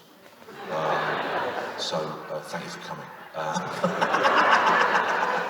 So hopefully I'll see you again. I'm getting old and deaf now, and I do find these these concert halls difficult to play, but if I'm not here, I'll find somewhere a small velvet-lined wooden box is about all I can manage now. But they do a marvellous job here with the acoustics, which are not built for a man doing just 10 minutes of retching, for example. They weren't designed with that in mind. No one thought that would happen. So, anyway, take care of yourself. So I've got three jokes. This is the same joke, rewritten at 3-year intervals over a 6-year period between 2013 and 2019. You might have seen some of these here. Here's the first joke of this version of this joke from 2013. See if you remember it. Oh, do you ever wake up in the morning and go, hang on a minute, Boris Johnson is the actual genuine Mayor of London? He's the Mayor of London. A real town. He is. Turn that phone off. Turn that phone off. Don't film me doing this, for God's sake. If you put this on the internet, the anti-woke mob will come after me. Look, it's spoiled them. I did say, didn't I? I said at the start, in the bit about Dave Chappelle, don't get phones out. Now look what's happened. In the last 3 minutes, and we've managed to derail the momentum of a crucial build of 3 jokes. It would never recover now, and everyone who's finally enjoyed themselves will leave and go, oh, it just sort of went off at the end, didn't it? We'll start it again from, don't do that, because I'm paranoid about being filmed now by people. You know, because you don't know what's going to happen. So even if it just lights up when I see your face, I don't know what's, just don't do it, all right? Look at this now. I've turned this gig around from shit to pretty good, and you've turned it back to shit. Here's the first version of that joke from 2013. Oh, do you ever wake up in the morning and go, Boris Johnson is the actual genuine Mayor of London? Ah, really? Yes, he is. He's not some kind of clown mayor that runs around being amusing while the real Mayor of London work is done by Ken Livingstone locked in a shipping container. He's the actual genuine Mayor of London. In Britain. This isn't Italy, where the mayor's just the man who's touched the most women in the town. Because that would be Boris Johnson's dad anyway. That never made sense 9 years ago, but I kept it in. Here's the second version of that joke from 2016. Oh, do you ever wake up in the morning and go, hang on a minute, Boris Johnson is the actual genuine Foreign Secretary of Britain? He's not some kind of comedy clown Foreign Secretary who runs around being amusing while the real Foreign Secretary work is done by the oligarch son of a KGB agent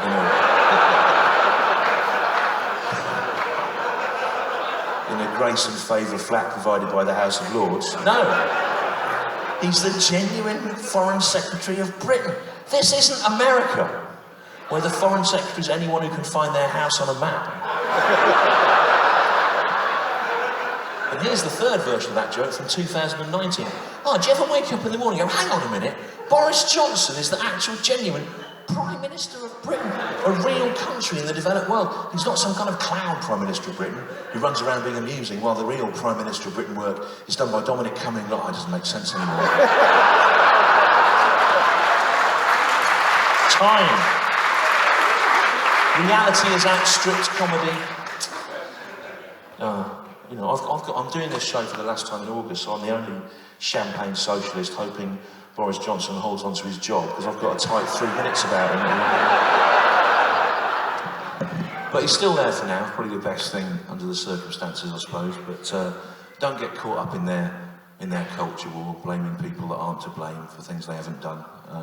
If you are a snowflake, try and stay a snowflake. But what is a snowflake? Well, the answer to that question comes in the form of a song. Can we have the singer-songwriter lightning state, please?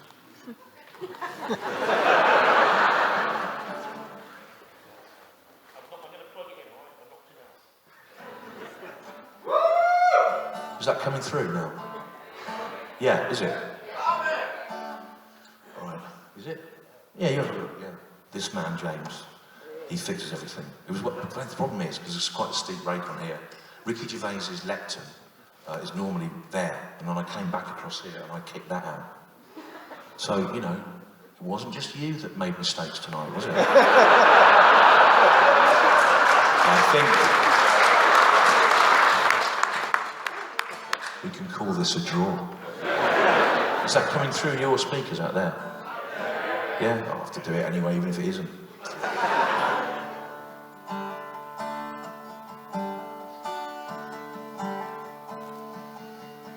If you're worried that your country is run by lying cheats, and there's hungry polar bears with barely any polar food to eat, and there's $60 million Netflix comedians punching down, and people underground while politicians pass the blame around. You're a snowflake.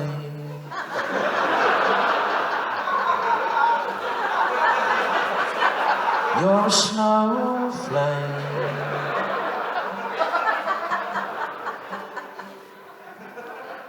You're a snowflake. Can't keep it going regularly because that's fun. But when the snowflakes blow together, you can make a blizzard of powerful weather.